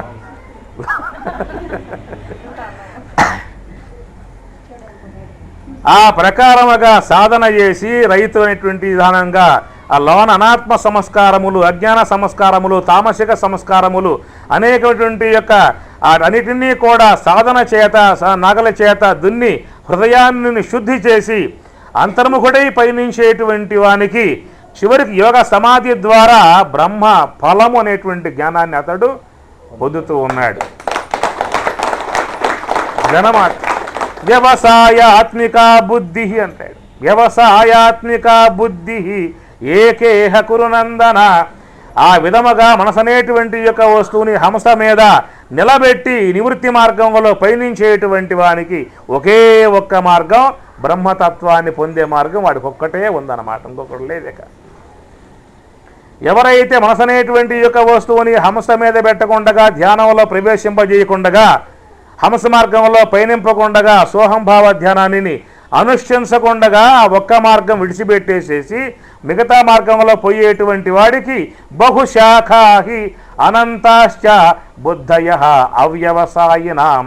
ఈ సాధనా విధానంగా చేయకుండగా ఉండేవానికి అనేక మార్గాలు, నేత్రేంద్రియం ద్వారా పోతాడు, శ్రోత్రేంద్రియం ద్వారా పోతాడు, జహ్వేంద్రియం ద్వారా పోతాడు. అనేక కోరికలు, అనేక ఆలోచనలు, అనేకటువంటి యొక్క ఉద్వేగములు, కామ క్రోధ వేగాలతో పయనిస్తూ ఉంటాడు. కామవేగం, క్రోధవేగం, మోహవేగం, మదవేగం, ఈ విధముగా అనేక రకాలైనటువంటి యొక్క మార్గాలలో పయనించేటువంటి వాడుగా జీవితమును పతనం చేసేటువంటి యొక్క విధానంగా పోయేది బహుశాఖాహి అనంతాశ్చ అన్నాడు. సాధన చేసేవానికి ఒకే ఒక్క మార్గము, అదే మనస్సుని తన కంట్రోల్లో పెట్టుకుని తన అధ్యయనంలో పెట్టుకుని జీవిస్తాడు, శుద్ధముగా జీవిస్తాడు. ఎంత వినాలో అంత వింటాడు, ఎంత చూడాలో అంత చూస్తాడు, ఎంత అనాలో అంత అంటాడు. ఈ విధముగా తన ఇంద్రియాలను కూడా తన అధ్యయనంలో పెట్టుకుని మనసు అనేటువంటి యొక్క వస్తువుని ఆ పరబ్రహ్మైక తత్వానుభవాన్ని పొందేటువంటి యొక్క దానికి విఘాతం లేకుండా జీవన విధానాన్ని మలుసుకుంటాడు. ఆ మార్గంలో ఆ సాధకుడు పయనిస్తాడు. అందుచేత గుర్తుపెట్టుకోండి, ఎవరైనా కానీ భగవంతుని పొందాలంటే అనేక మార్గాలయ్యా అని అంటే ఈసారి మాత్రం నమ్మమాకండి.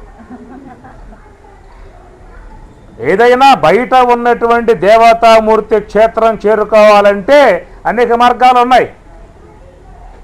బయట ఉన్నటువంటి దేవతామూర్తి యొక్క క్షేత్రం చేరుకోవాలంటే దానికైతే అనేక మార్గాలు ఉన్నాయి. నిజమైనటువంటి యొక్క దేవదేవుణ్ణి, భగవంతుణ్ణి, బ్రహ్మమును, సర్వవ్యాపకమై ఉన్నటువంటి తత్వాన్ని పొందాలని చెప్పన్నట్లయితే ఒకే మార్గం ఉన్నది. ఆ ఒకే మార్గమే శ్వాస మార్గం. అది తప్ప మరొక మార్గం అనేది ఎవరైనా ఉందని చెప్పనంటే వచ్చి చెప్పవచ్చు, నేను వింటా. ఇది కాదయ్యా ఇంకో మార్గం ఉన్నది అని అన్నట్లయితే రా చెప్పండి. నువ్వు చెప్పేటువంటి యొక్క మార్గం అడుగుతా, నేను సశాస్త్రీయమా అశాస్త్రీయం చెప్పి అడుగుతా. ఏం చెప్పాలి వాడు? అశాస్త్రీయము అంటాడా? అనడుగా. సశాస్త్రీయము అనాల్సిందేగా. చూపించే శాస్త్రం చూపిస్తావు నాకు. 108 ఉపనిషత్తులు పద, నేను వస్తాను ఎమ్మటే. 701 శ్లోకం భగవద్గీత, నేను వస్తా పద వెళ్దాం. 555 సూత్రాల బ్రహ్మసూత్రాలు వస్తా పా వెళ్దాం. శంకరాద్వైతం పద వెళ్దాం. ఎక్కడ ఏ మహాత్ముడు, ఏ ఋషి, ఏ జ్ఞాని, ఏ శాస్త్రంలో, బ్రహ్మసూత్రాల్లో, భగవద్గీతలో, ఉపనిషత్తుల్లో నేను దాంట్లో తిరిగా సంచారం చేసి అటు ఇటు అంతా కూడా యాడ చూపించు. అందుచేత మోక్షాన్ని పొందాలంటే ఇక్కడే ఇప్పుడే ఇంద్రియ పొడుత్వం ఉన్నప్పుడే, దేహ పొడుత్వం ఉన్నప్పుడే, జుట్టు ఊడకముందే, కండ్లు పోకముందే, చెవులు పోకముందే, పండ్లు పోకముందే, కాళ్ళు పోకముందే, వృద్ధాప్యం పైన పడకముందే, యమధర్మరాజు గారి యొక్క దున్నపోద్ది గంట మోకకముందే పట్టుకోవాలి. పరమాత్మ మాట గీతలో చెప్పాడు ఏమని? ప్రాక్ శరీర విమోక్షనాత్ అంటాడు. శక్నోతి హైవ యశోఢం ప్రాక్ శరీర విమోక్షనాత్. ప్రాక్ శరీర విమోక్షనాత్. ప్రాక్ అంటే పూర్వమే. ఈ దేహాన్ని వదలటానికి పూర్వమే మోక్షాన్ని పొందాల్సి ఉంటుంది. ఒకవేళ నీవేమన్నా స్వర్గలోకం పోయే ఉద్దేశం ఉంటే చచ్చి చూడాల్సి ఉంటుంది. లేదు నరకలోకాన్ని పోయి యముడిని చూసే ఉద్దేశం ఉన్నా సత్యే చూడాల్సి ఉంటుంది. వేరే లోకాలు ఏమన్నా కూడా పొందేటువంటి యొక్క ఉద్దేశం ఉన్నా దేహం సాధించే తర్వాత చూడాల్సి ఉంటుంది. కానీ మోక్షాన్ని పొందాల్సి ఉంటే మాత్రం దేహం ఉన్నప్పుడే మోక్షాన్ని నువ్వు చూసుకోవాల్సి ఉంది. రమణ భగవానుడు జీవించి ఉండగా జీవన్ముక్తుడయ్యాడు. పరమహంస జీవించి ఉండగా జీవన్ముక్తుడయ్యాడు. వ్యాసుడు, వశిష్ఠుడు, యాజ్ఞవల్కి, పత్రిజీ అందరూ కూడా ఉన్నదే ఆ తత్వం యొక్క అనుభవాన్ని పొందిన ఈ దేహంలో చూసుకోమన్నారు. ఈ దేహంలో చూసుకో, నువ్వు పొందేవలేవో చూసుకో, తత్వం లీనమయ్యావో లేదు చూసుకో. ఏషా బ్రాహ్మీ స్థితి పార్థ నైనాం ప్రాప్తి విముఖ్యత అన్నాడు. ఏషా బ్రాహ్మీ స్థితి పార్థ. ఆ స్థితి నువ్వు ఉన్నదే ఇప్పుడే దానిని దర్శించుకోవాల్సి ఉంటుంది. సత్యలోకంపు జాడ హంసకెరుక విను దానిపై స్వారి చేయించు మానసముతో. సత్యలోకంపు జాడ హంసకెరుక, దేనికి ఎరుక? అదన్నమాట. ఈ శ్వాసని హంస అన్నారు కదా. కాకి చెప్పవచ్చుగా, కొంగ చెప్పవచ్చుగా, కోడి చెప్పవచ్చుగా, ఏమి లేవు ఇంకా లోకంలో పక్షులు. ఎందుకు హంసే చెప్పాలి? హంస పాలను నీటిని వేరు చేసే గుణం ఉన్నది కాబట్టి హంస అన్నారు. అయితే హంసలు ఎక్కడ ఉంటాయి ఏం చెప్పని మీకు చెప్పారు? హంసలు ఎక్కడ ఉంటాయి? మానస సరోవరంలో ఉంటాయి హంసలు. చాలామంది మరి ఈ మధ్యకాలంలో మానస సరోవరాలకు పోవటం చాలామంది ప్రయాణాలు చేస్తూనే ఉన్నారు. ఎవరైనా అక్కడ హంసలను చూశారా? పోయిన వాళ్ళు పోలేదు మానస సరోవరం. మీరు పోయి ఉండకపోవచ్చు, పోయిన వాళ్ళు చాలామంది ఉన్నారు. వాళ్ళని అడగండి, ఏమమ్మా నువ్వు మానస సరోవరం పోయావు కదా, ఆడ మరి హంసలు ఉంటాయట, నువ్వు చూసావని చెప్పి అడగండి. ఏం చెబుతుంది ఆమె గారు? ఏమ్మా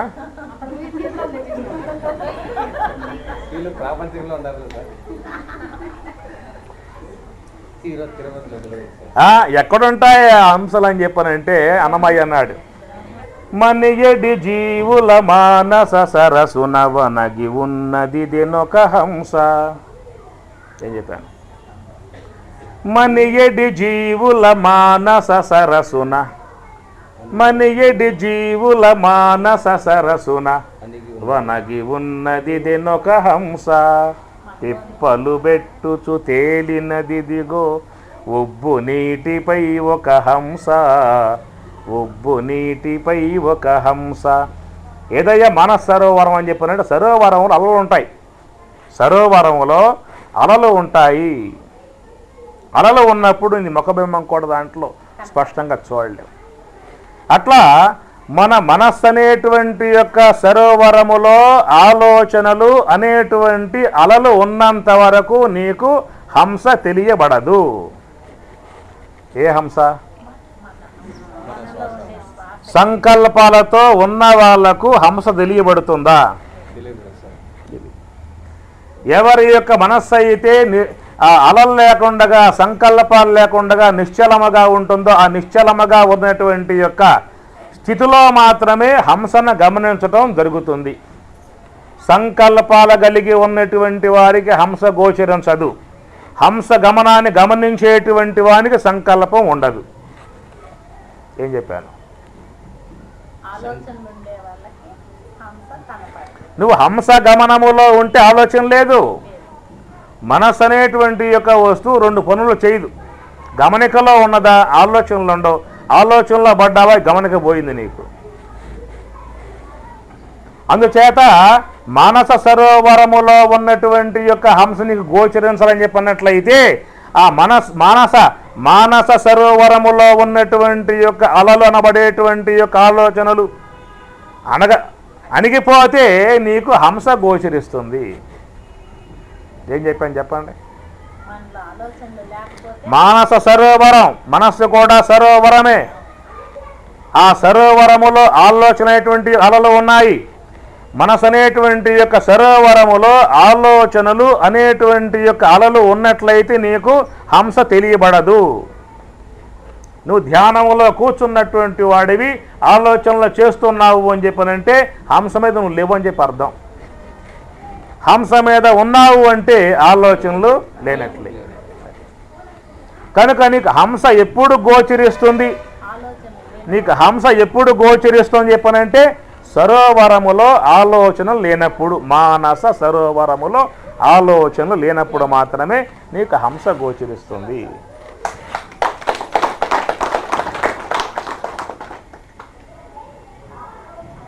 మనియడి జీవుల మానస సరసున.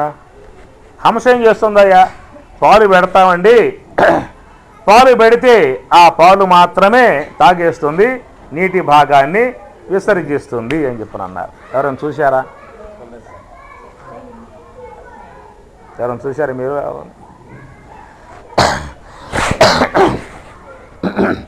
పోనీ మీకు ఆ విధంగా చూసే ఉద్దేశం ఉందా చెప్పండి. లేకపోతే ఉందా? ఆ హంస పాల భాగాన్ని మాత్రమే వేరు చేసి పాల భాగాన్ని మాత్రమే స్వీకరించి నీటి భాగం విసర్జించేటువంటి విధానం గల ప్రక్రియను మీకు చూసే ఉద్దేశం కనుక ఉండి ఉన్నట్లయితే నేను ఈ పూట మీకు చక్కటి ఉపాయం చెబుతాను, మీరు చూడవచ్చు. దాన్ని చూస్తారు కదా, సంతోషం. మీరు ఇంటికి వెళ్తారు ఈ పూట ఉపన్యాసం అయిన తర్వాత ఎండ్లకి వెళ్తారు. మీ ఇంటిలో ఒక పరమహంస ఉంటాడు. మీ ఇంటిలో ప్రతి ఇంట్లో పరమహంస ఉంటాడు. పరమహంసలు అంటే ఎవరు? మీ మనవాడు, సంటోడు, పారాడుతూ ఉంటాడు కదా, పరమహంసలు. వాడికి ఏ ఆలోచనలు ఉన్నాయి, ఏ కామక్రోధాదులు ఉన్నాయి? బాల ఉన్మత్తుడు, జ్ఞానిలాగా వాడు కూడా ఎలాంటి లేకుండా నిరంతరముగా అట్లా ఉంటాడు, ఆనందంగా ఉంటాడు. కనుక మీ ఇంట్లో ఉన్నటువంటి మీ మనమడు అనేటువంటి ఒక పరమహంసను పట్టుకోండి. వాడికి పూట ఏమి ఆహారం పెట్టమాకండి. ఒక గ్లాసు పాలు వానికి తాగించండి. వాడు పొద్దున్న ఏం పోస్తాడు?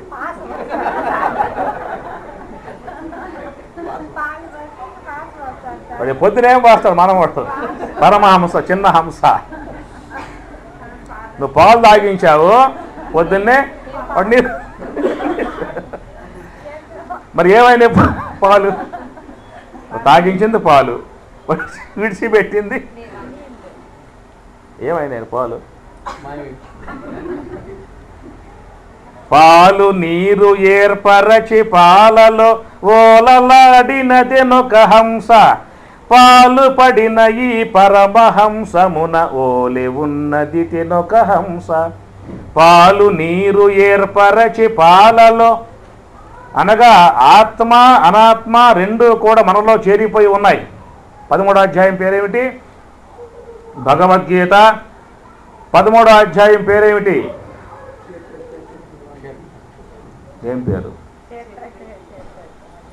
వాళ్ళు చెప్పారండి, క్షేత్రం విభాగ యోగం అని. అది అనుకుంటున్నాను. నిజమైన స్వామి గారు, అమ్మగారు తన క్షేత్రజ్ఞ విభాగ యోగం అన్నారు 13వ అధ్యాయం. క్షేత్రజ్ఞుడు అనగా లోపల అనాత్మ ఆత్మ రెండు కూడా కలిసిపోయి ఉన్నాయి కాబట్టి ఆ రెండింటినీ వేరు చేయాలంటే అనాత్మయుగు నీటి భాగాన్ని, ఆత్మయుగు పాల భాగాన్ని వేరు చేసి ఈ యొక్క పరమహంసని, ఈ ధ్యానపరుణ్ణి, హంస సూత్రాన్ని అనుష్ఠించి హంస మీద మనసు పెట్టి శ్వాసపై ధ్యాస పెట్టి పయనించేటువంటి యొక్క ఈ సాధకుణ్ణి బ్రహ్మతత్వం మగు పాల భాగంలో ముంచాలంటే దానికి సాధ్యమయ్యే విధానం ఈ శ్వాసకు మాత్రమే ఉందన్నమాట. పాలు నీరు ఏర్పరచి పాలలో ఓలలాడినదెనొక హంస, పాలు పడిన ఈ పరమహంసమున. పరమహంసలు మహాత్ములు అంటే పరమహంసలు అన్నమాట. ఆ విధముగా హంస యొక్క ఆశ్రయం ద్వారా అనాత్మనంతటిని విసర్జించి తనలో ఉన్నటువంటి స్థూల దేహము, సూక్ష్మదేహము, కారణదేహము, జ్ఞానేంద్రియాలు, కర్మేంద్రియములు, అంతరేంద్రియములు, వాసనలు, సంకల్పములు, గుణములు, అనాత్మ వర్గం అంతటిని కూడా విసర్జించి కేవలం చైతన్యాన్ని మాత్రమే, బ్రహ్మమున మాత్రమే పొందింపజేసేటువంటి యొక్క విధానం, ఆ రెంటిని కూడా వేరు చేయగలిగేటువంటి యొక్క ప్రక్రియ లోకంలో ఏదైనా మిషన్లకు ఉన్నాయా? ఎక్కడా లేదు.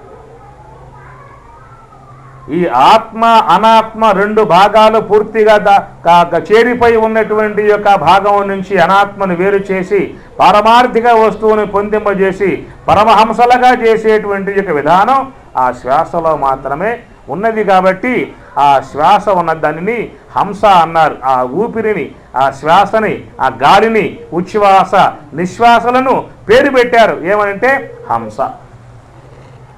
ఒకవేళ మానస సరోవరంలో హంసలు అమ్మగారు చెప్పినట్లుగా ఉన్నాయని చెప్పి భావిద్దాం, తప్పేం లేదు.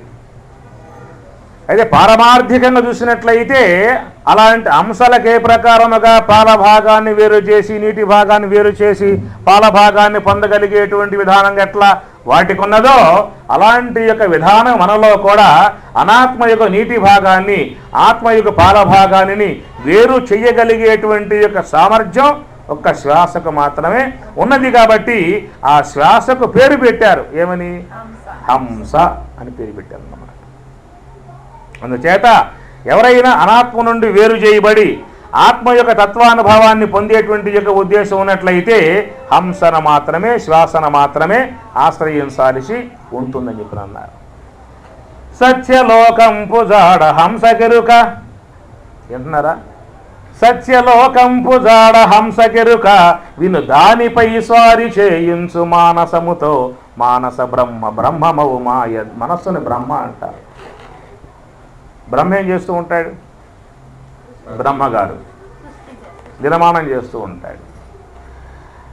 ఎట్లయితే ఆ బ్రహ్మ విశ్వంలో ఉన్నటువంటి ఆ బ్రహ్మ నిర్మాణం చేస్తూ ఉంటాడో మనలో ఉన్నటువంటి యొక్క ఈ బ్రహ్మ కూడా సృష్టికర్తే. ఆ బ్రహ్మ చేస్తే వ్యావహారిక విశ్వం ఏర్పడుతుంది, ఈ బ్రహ్మ చేస్తే ప్రాతిభాషిక విశ్వం ఏర్పడుతుంది. ప్రాతిభాషిక విశ్వం అంటే మనోసంకల్ప ఆకారములు అన్నమాట. ఇప్పుడు రాత్రి అయింది, ఉపన్యాసం అయిపోతుంది, ఇంటికి వెళ్తారు, తుష్టిగా భోంచేస్తారు, కాసేపు టీవీని తిలకిస్తారు, ఆ తర్వాత సృష్టికర్తలై ఉంటారు. ఇక పడుకోవటం అంటే నిర్మాణం చేసుకోవటం, డ్రీమ్, కళ, స్వప్నములు, రాజ్యం. ఈ రాజ్యం నుంచి ఎడబడి ఆ రాజ్యంలోకి పోతారు. అక్కడ కూడా పంచభూతాలు, అక్కడ కూడా భార్య బిడ్డలు, సంసారం అంతా ఆడ ఉంటుంది. ఆ విశ్వ నిర్మాణం చేసేదెవరు? ఈ బ్రహ్మ. ఇది చేసేదెవరు? ఆ బ్రహ్మ అన్నమాట. అందువల్ల మనలో ఉన్నటువంటి యొక్క మనస్సు కూడా బ్రహ్మ అన్నారు. సంకల్ప వికల్పాత్మికముగా నామరూపాత్మిక నిర్మాణం చేయగలిగేటువంటి యొక్క సామర్థ్యం గల వస్తువు మనలో బ్రహ్మ అన్నారు. చతుర్ముఖ బ్రహ్మ, ఆయన కూడా చతుర్ముఖ బ్రహ్మే. ఎన్ని చతువు అంటే 4 తలకాయలు. ఈ బ్రహ్మ కూడా 4 తలకాయలు ఉన్నాయి. ఏవి తలకాయలు? బుద్ధి, చిత్తము, అహంకారము మనస్సుతో చేరితే 4 తలకాయలు పెట్టుకుని వ్యవహారం చేస్తూ ఉన్నాడు. అందుచేత ఈ యొక్క మనోసంకల్ప నిర్మితముగా చేసేటువంటి ఈ సృష్టి నిర్మాణం చేసేటువంటి యొక్క ఆ బ్రహ్మను, ఆ నిర్మాణాత్మక సృష్టిని లేకుండగా తీసుకువచ్చి హంస మీద ఆ బ్రహ్మను కూర్చోబెట్టినట్లయితే సృష్టి ఉండదు. సందర్భం వచ్చింది కాబట్టి ఒక మాట చెప్తాను మీకు. ఏమిటని చెప్పానంటే, బ్రహ్మదేవుని యొక్క వాహనం హంస, శ్రీ మహావిష్ణువు యొక్క వాహనం గరుడు, పరమశివుని యొక్క వాహనం నందీశ్వరుడు, అమ్మవారి యొక్క వాహనం సింహం, కుమారస్వామి యొక్క వాహనం నెమలి, వినాయక స్వామి యొక్క వాహనం మరి అన్యాయం కదా. కనీసం ఆకారం చూసైన వాహనం ఇవ్వాలి కదా. కుమారస్వామికి బ్రహ్మాండమైనటువంటి యొక్క నెమలి వాహనాన్ని, అందంగా ఉంటుంది, బ్యూటిఫుల్. అలాంటి వాహనాన్ని ఇచ్చి వినాయక స్వామి వారికి ఎలుక వాహనం ఇచ్చి ఆది పూజ్యుడిగా మనం ఆయన్ని పూజ చేస్తూ ఉన్నాం. ఈ విధంగా లోకంలో ఆయా దేవతలకు ఆయా వాహనాలు ప్రత్యేకంగా ఉన్నాయి. ఎవరి వాహనం వాళ్ళకే ఉంటుందన్నమాట. మనకు కూడా కార్లు అట్లా అయిపోయినాయి. అమ్మగారి కారు, అయ్యగారి కారు, బిడ్డల కారు. అందుచేత ఆయా దేవతలకు ఏ ప్రకారముగా వారి యొక్క వాహనాలు ఉన్నాయో, బ్రహ్మదేవుని యొక్క విషయం వచ్చినప్పుడు బ్రహ్మదేవునికి వాహనం హంస వాహనమే, అమ్మవారికి వాహనం కూడా. అమ్మవారు అంటే సరస్వతి అన్నమాట. కనుక సరస్వతి అమ్మవారికి ఆ వాహనమే వాడుకోవాలి, బ్రహ్మదేవుడు కూడా ఆ వాహనమే వాడుకోవాలి. దీనికి వ్యావహారిక అర్థం అట్లా ఉన్నా పారమార్థికంగా అర్థం ఏంటని చెప్పనంటే, మనం మన జీవితంలో అమ్మవారికి ఎక్కువగా వాహనాన్ని వాడుతూ ఉన్నాం. ఇక్కడ అమ్మవారు అంటే గీర్వాణి, వాక్కు రాణి. సరస్వతి అర్థం ఏంటి? వాక్కు. అది ఈనాడు మనకి ఈ శబ్దములు బయటికి వస్తున్నవి అని చెప్పనంటే, ఆ శబ్దములు రావటానికి ముందు ఆ శబ్దం యొక్క దాని యొక్క నమూనా సంకల్పాత్మకంగా ఉంటుంది. లోన ఉత్పన్నమై ఉన్నటువంటి యొక్క ఆ సంకల్పము ఎదుట ఉన్నటువంటి యొక్క వ్యక్తిని చేరాలి అని చెప్పన్నట్లయితే ఎట్లా చేరుతుంది? ఎట్లా చేరుతుంది చెప్పండి. మనలో ఉత్పన్నమైనటువంటి యొక్క సూక్ష్మముగా ఉన్నటువంటి మనస్సు నుంచి ఉత్పన్నం అయినటువంటి యొక్క ఆ ఆలోచనను, ఆ సంకల్పాన్ని స్థూలము చేసి పక్క వ్యక్తిని చేల్చటము అని చెప్పనంటే, ఆ యొక్క ఆలోచనను హంస మీద కూర్చోబెడితేనే అది స్థూలమై శబ్దరూపమై శబ్దబ్రహ్మముగా బయటకు వస్తుంది అన్నమాట. ప్రతి సంకల్పము కూడా శబ్దరూపాన్ని దాల్చాలని చెప్పన్నట్లయితే హంసతో మిళితం కావాలి. మీరు శ్వాసను లోపలికి పీల్చి లోపలే బంధించి మాట్లాడతారేమో. లేదా ఆ శ్వాస మొత్తం బయటికి వదిలిపెట్టేసేసి మాట్లాడతారేమో. నీకు మాట రావాలంటే ఆ సంకల్పము సూక్ష్మముగా ఉన్నటువంటి సంకల్పము స్థూలమై శబ్దముగా బయటికి రావాలని చెప్పి అన్నట్లయితే శ్వాస మీద ఆ సంకల్పాన్ని పెట్టాలి. అప్పుడే ఆ శ్వాస ఆ గాలి శబ్ద బ్రహ్మమై బయటికి వస్తుందన్నమాట. లోకములో అందరూ చేస్తున్నటువంటి యొక్క పని ఇదే. అందరూ కూడా మనస్సులో పుట్టేటువంటి యొక్క ఆలోచనలను పక్క వాళ్ళకి చేర్చడానికి హంసతో మిళితం చేసి హంసతో జోడించి ఆ హంసను శబల బ్రహ్మాత్మికమై ఉన్నటువంటి యొక్క హంసను శబ్ద బ్రహ్మముగా మార్చి బయట పడేస్తూ ఉన్నారు. అంటే అమ్మవారిని హంస మీద కూర్చోబెడుతూ ఉన్నని చెప్పి అర్థం. మహాత్ములు ఏం చేస్తారు? ఏ మనస్సులో సంకల్పం ముడుతూ ఉన్నదో ఆ సంకల్పమగు సరస్వతి అమ్మవారిని పక్కన పెట్టేసేసి కేవలం మనసు అనేటువంటి బ్రహ్మను మాత్రమే హంస మీద కూర్చోబెడుతూ ఉన్నారు. ఆ పని ఎవరు చేస్తున్నారు? యోగులై ధ్యానపరులై ఉన్నటువంటి వారు ఆ మనస్సులో కలిగేటువంటి యొక్క ఆలోచన అనేటువంటి యొక్క సరస్వతిని అమ్మవారిని పక్కన కూర్చోబెట్టేసేసి ఆలోచన రహితమై ఉన్నటువంటి యొక్క మనసు అనేటువంటి బ్రహ్మను హంస మీద కూర్చోబెడుతూ ఉన్నారు. ఎవరైతే కేవలం మనసు అనేటువంటి యొక్క బ్రహ్మను మాత్రమే హంస మీద కూర్చోబెడతారో అలాగా పెట్టేటువంటి వారిలో ఈ శబల బ్రహ్మాత్మికమై ఉన్నటువంటి యొక్క హంస అంతర్ముఖమై మనస్సుతో కూడా శుద్ధ బ్రహ్మమైపోతుంది. అనగా ఎవరైతే మనసు అనేటువంటి యొక్క వస్తువులో ఉన్నటువంటి ఆలోచనలు అనేటువంటి వాట్లను పక్కన పెట్టేసి కేవలం మనసు అనేటువంటి యొక్క వస్తువు మాత్రమే శ్వాస మీద పెడుతూ ఉన్నారో వాళ్ళ యొక్క శ్వాస అంతర్ముఖమై శుద్ధ బ్రహ్మమవుతూ ఉన్నది. ఎవరైతే బ్రహ్మను కూర్చోబెట్టకుండగా ఆ మనసులో పుట్టేటువంటి యొక్క ఆలోచన అనేటువంటి సరస్వతిని మాత్రమే శ్వాస మీద పెడతారో అలాంటి వారి యొక్క శ్వాస శబ్ద బ్రహ్మమై బహిర్ముఖమై వస్తుంది. ఉన్న శ్వాసయే అంతర్ముఖమై పయనించేటువంటి వారికేమో శుద్ధ బ్రహ్మమవుతుంది, బహిర్ముఖమై పయనించేటువంటి వారికేమో శబ్ద బ్రహ్మమవుతుంది. చక్ర విచారం కాకపోయినా ఉన్న విషయం ఏంటంటే రెండున్నాయి ఇక్కడ. ఒకటి మనస్సు, ఒకటి ఆలోచనలు. ఆలోచనల వారికి మాత్రమే పరిమితమై తనలో పుడుతున్నటువంటి యొక్క ఆలోచనలను బయట వేయటానికి ప్రక్క వ్యక్తిని చాచటానికి ఆ హంసను వాడుకుంటూ ఉన్నాడు. ఆ హంసను స్థూలం చేస్తూ ఉన్నాడు, శబ్ద బ్రహ్మముగా చేస్తూ ఉన్నాడు. ప్రాణశక్తిని కోల్పోతూ ఉన్నాడు. ప్రాణశక్తి పోతుంది. ఎంతెంత మాట్లాడతామో అంతంత శబ్ద బ్రహ్మముగా శ్వాస మారిపోతుందన్నమాట. ఈ మాట మీకు ఉత్తర గీతలో వస్తుంది. ముఖనాసికయోర్మధ్యే వాయు సంచరతే సదా ఆకాశ పిబతి ప్రాణం సజీవ కేన జీవతి. ముఖనాసికయోర్మధ్యే వాయు సంచరతే సదా. వాయు సంచరతే సదా, ఎల్లప్పుడూ కూడా శ్వాస సంచారం చేస్తూ ఉందట. ఎట్ని చేస్తూ ఉన్నది? ముఖనాసిక. ముఖం అంటే నోరు, నాసిక అంటే ముక్కు అన్నమాట. అనగా మాట్లాడుతూ ఉన్నప్పుడేమో శబ్ద బ్రహ్మముగా ఉంటుంది, మాట్లాడకపోతేనేమో శబల బ్రహ్మముగా ఉంటుంది. మూడు ఉన్నాయి వస్తువులు ఎక్కడ? శుద్ధ బ్రహ్మము, శబల బ్రహ్మము, శబ్ద బ్రహ్మము. శుద్ధ బ్రహ్మం అంటే చైతన్య వస్తువు, సచ్చిదానందమైనటువంటి చైతన్య స్వరూపాన్ని శుద్ధ బ్రహ్మము అన్నారు.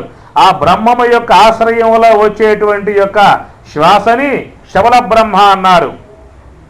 శ్వాసని శబల బ్రహ్మ అన్నారు.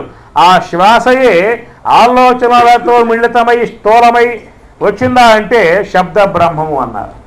కనుక ఆలోచనలతో మిళితం చేసి ఆ యొక్క శ్వాసను శబ్ద బ్రహ్మముగా మనం చేస్తూ ఉన్నాం. ఆలోచన రహితం చేసి మనసును మాత్రమే శ్వాస యందు లగ్నం చేసి ఆ శ్వాసను మహాత్ములు శుద్ధ బ్రహ్మముగా చేస్తూ ఉన్నారు. రెండే మార్గాలు. ఆలోచన పెట్టావా శబ్ద బ్రహ్మం అవుతుంది, మనసును పెట్టావా శుద్ధ బ్రహ్మం అవుతుంది.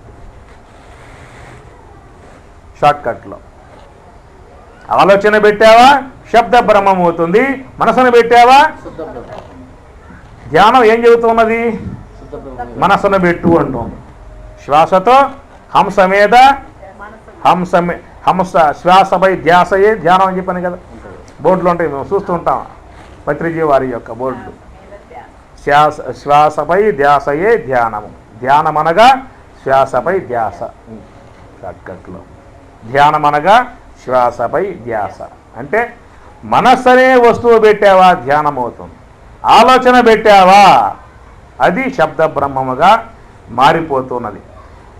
అందువల్ల మనం మన జీవితంలో ఎక్కువ శాతం ఆ యొక్క హంస అనేటువంటి యొక్క వాహనం మీద ఆలోచనలు అని అమ్మవారిని పెడుతూ ఉన్నామా, లేక మనసు అనేటువంటి బ్రహ్మను కూర్చోబెడుతూ ఉన్నామా? అమ్మవారిని పెడుతూ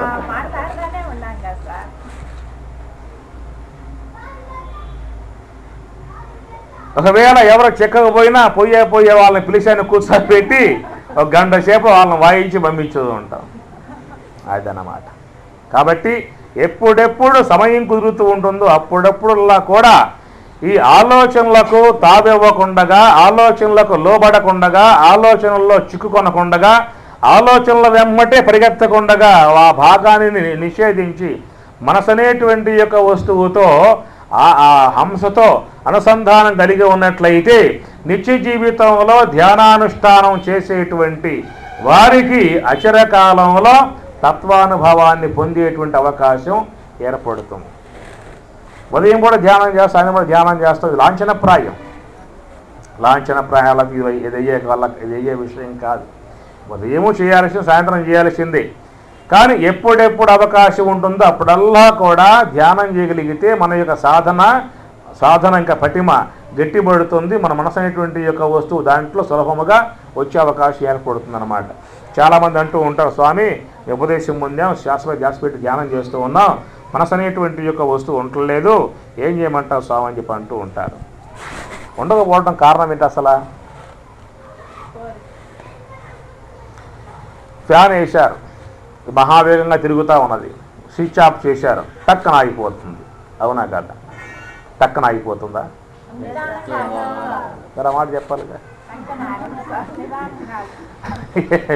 నువ్వు స్విచ్ ఆఫ్ చేసినప్పుడు దాంట్లో వేగ బలం ఉన్నది. ఆ వేగ బలం పతనానంతరం వరకు అది తిరుగుతానే ఉంటుందన్నమాట. అట్లాగా మనం లోక వ్యవహారంలో ఈ సాంసారికంగా, వ్యావహారికంగా, వ్యాపారపరంగా అనేక రకాలుగా వాళ్ళతో వీళ్ళతో ముడిపెట్టి, టీవీలతో ముడిపెట్టి అనేక రకాలుగా ఇంద్రియముల యొక్క సంబంధములతో, విషయముల యొక్క సంబంధములతో, ఆలోచన సంబంధములతో దాన్ని తిప్పి తిప్పి తిప్పి తిప్పి పట్టుకొచ్చి పెడతారు. ఏమవుతున్నప్పుడు ఆ వేగమే కంటిన్యూ అవుతూ ఉంటుంది, తిరుగుతూ ఉంటుందన్నమాట. అది ఆగే సమయాన్ని లేచిపోతాం అప్పటికే మనం ఎట్ట. అందువల్ల ఎవరైతే ధ్యానపరులై ఉన్నారో వారి యొక్క ధ్యాన విధానం అభివృద్ధి కావాలని చెప్పన్నట్లయితే నిత్య జీవితంలో కూడా ధ్యానపరులై ఉన్నట్లయితే వాళ్ళు చేసే సాధనకు అది అనుగుణ్యముగా సహకరిస్తుందని చెప్పని అంటారు. కాబట్టి లోక వ్యవహారంలో ఉన్నప్పటికీ కూడా మనసు అనేటువంటి యొక్క వస్తువుని గమనిస్తూ దాంట్లో మనకు సంబంధం లేనటువంటి యొక్క ఆలోచనలకు గురి కానివ్వకుండా, మనకు సంబంధం లేనటువంటి యొక్క మాటలకు గురి కానివ్వకుండా మనస్సుని తన యొక్క అధీనంలో పెట్టుకుని గమనిస్తూ అబ్జర్వేషన్ చేస్తూ వచ్చేటువంటి వారికి, ధ్యానపరులై ఉన్నటువంటి వారికి చక్కగా మీరు ధ్యానంలో కూర్చోగానే నీ వెమ్మటి గోవు వెంట దూడ భంగి, ఎట్లా గోవు వెమ్మటే దూడ వస్తుందో అట్లా సాధకులై ఉన్నటువంటి యొక్క మీ వెమ్మటే మనస్సు కూడా నీ అధీనంలోనే ఉంటుందన్నమాట. అందుచేత ఈ పగటిపూట అటు తిప్పి ఇటు తిప్పి దాంట్లో వేసి దీంట్లో వేసి అవసరం ఉన్న అవసరం లేకపోయినా వాళ్ళతో వీళ్లతో అనేక రకాలుగా మాట్లాడేసి వైరాలతో, కక్షలతో, ప్రతీకారాలతో, ఈ గుణాలతో మిళితమైపోయి వ్యవహారం చేసేటువంటి వారికి ఏమవుతుందంటే ఈ ధ్యానంలో కూర్చున్న అవే వాళ్ళ ముంచుకొస్తూ ఉంటాయి, ఉప్పినల్లాగా, సైక్లోన్లాగా ముంచేస్తూ ఉంటాయి. కాబట్టి మేము ధ్యానం చేస్తూ ఉన్నాం, ధ్యానంలో మా మనస్సు ఉండటం లేదు, కొంచెం ఇబ్బంది పడుతున్నాము అనేటువంటి యొక్క దానికి కారణం ఏంటంటే వ్యవహారంలో కూడా మనసు అనేటువంటి యొక్క వస్తువు పట్ల జాగ్రత్త వహించినట్లయితే మన ధ్యానం ఇంకా నవ్యంగా, భవ్యంగా సాగే అవకాశం బాగా ఉంటుంది. నాయన నీ మాటలే కదా.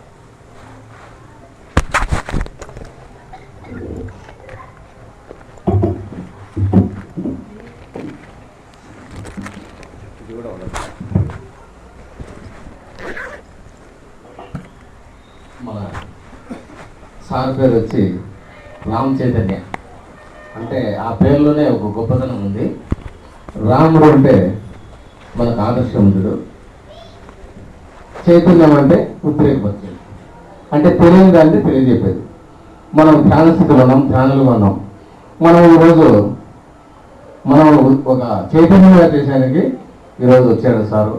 ఆ సారు జ్ఞానాన్ని అయితే మనం చాలా ఆస్వాదించినాం. మరి ఒక రేపు మనం రావాలనుకున్నాడు, అనివార్య కార్యాల వల్ల సోమవారం సార్ ఇక్కడికి.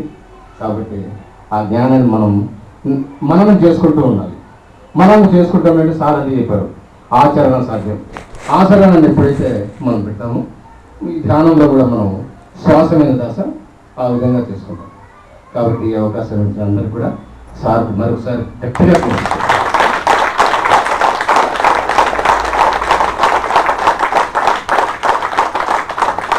మాకు ఈరోజు శ్రీరామనవమి సార్. ఎందుకంటే మీరు వచ్చి మాకు ఆ పండుగను కూడా చాలా మీ జ్ఞానంగా మాకు పంచారు. మాకు మాటలు కూడా చాలా అద్భుతంగా సార్. మీరు వచ్చిన దానికి వెరీ వెరీ థ్యాంక్స్.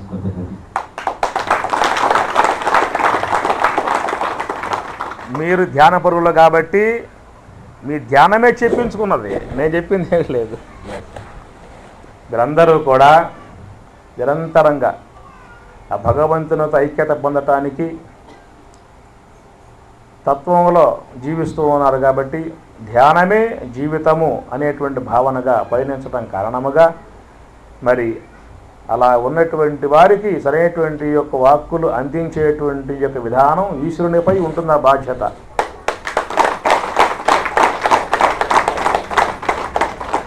కనుక ఈ ఉపాధి ద్వారా ఆ సర్వేశ్వరుడే మీరు కోరినటువంటి యొక్క మీరు అపేక్షించేటువంటి మీరు ఇష్టపడేటువంటి విషయాలనే ఆయన మీకు అందించడండి. నేను చెప్పిందంటే మరొకసారి రేపు మళ్ళా సోమవారం వస్తాను. ఆ పూట కూడా మీకు క్లాసు ఇస్తాను. ఈశ్వరుడే ఇస్తాడు, దాన్ని కూడా విని ఆనందించండి. ఇంకా డౌట్లు ఉంటే కూడా మీరు ఆ పూట అడగండి. ఇంకో అరగంట కూడా మీకు స్పెండ్ చేస్తా కావాలంటే. సందేహాలు ఉంటే బాబు ఏదో సందేహం అడిగాడు. ఏమిటాయి సందేహం మీకు? దా ముందుకు రా. మరి ఈ వయసులో వచ్చాడంటే చాలా గొప్ప విశేషం. ఇప్పుడే మార్పు రావాలి. ఎప్పుడో మార్పు వస్తే ఎట్లా అన్నీ అయిపోయిన తర్వాత యువకులలో మార్పు రావాలి. కూర్చో, ఇప్పుడు రావాలి మార్పు. సందేహం డౌట్ ఏమిటి? యుగ యుగాలు పుడుతూ చస్తూ ఉంటారు. ఒక పగలంతా పుడుతూ చస్తుంటారు. ఒక పగలు పూర్తయిన తర్వాతనే పరమాత్మలో ఐక్యమవుతారని చెప్తున్నారు. కానీ మధ్యలో మోక్షం అనేది కలుగుతుంది, అప్పుడు మళ్ళీ పరమాత్మలో ఐక్యమవుతారని చెప్తారు. నేను ఆ మాటలు వాడలేదు, నువ్వు వింటాం పొరపాటు. కాదు సార్, నేను అనుకుంటున్నాను. ఇందా చెప్పా సృష్టి విషయం గురించి. ప్రళయ సమయంలో కూడా ఏ ప్రాణికి హాని లేదు, జీవునికి హాని లేదు. జీవత్వం తొలగించుకుని బ్రహ్మత్వం సాధించాలంటే, మోక్షాన్ని సాధించాలంటే అది వాళ్ళకి ఇష్టమై ఉంటుంది. మోక్షం పొందాలంటే నీ ఇష్టమై ఉంటుంది. జన్మలివ్వటం ప్రకృతి యొక్క విధానంలో జరిగిపోయే కార్యక్రమం. ప్రళయకాలంలో కూడా జీవత్వానికి నాశనం లేదు. జీవత్వం అర్థమవుతున్న పదాలు నీకు. జీవుడు, జీవుడంటే అజ్ఞానంతో మిళితమై ఉండేటువంటి వాడు, కర్మవాసనలతో చేరుకుని ఉండేటువంటి వాడు. ఈ సూక్ష్మదేహంతో కర్మవాసనలతో అజ్ఞానంతో మిళితమై ఉన్న పదార్థమే జీవ పదార్థం అంటారు. కాబట్టి జీవ పదార్థము ప్రళయకాలంలో కూడా నాశనం కాదు. సమిష్టి మాయలో, అజ్ఞానంలో సమిష్టి మాయలో అవ్యక్తత్వంలో ఉంటుంది. మరలా సృష్టి ఆరంభమైనప్పుడు తిరిగి మరలా ప్రాణులు కూడా వాళ్ళ కర్మానుగుణ్యంగా విశ్వంలోకి వచ్చి పుడుతూ ఉంటాయి.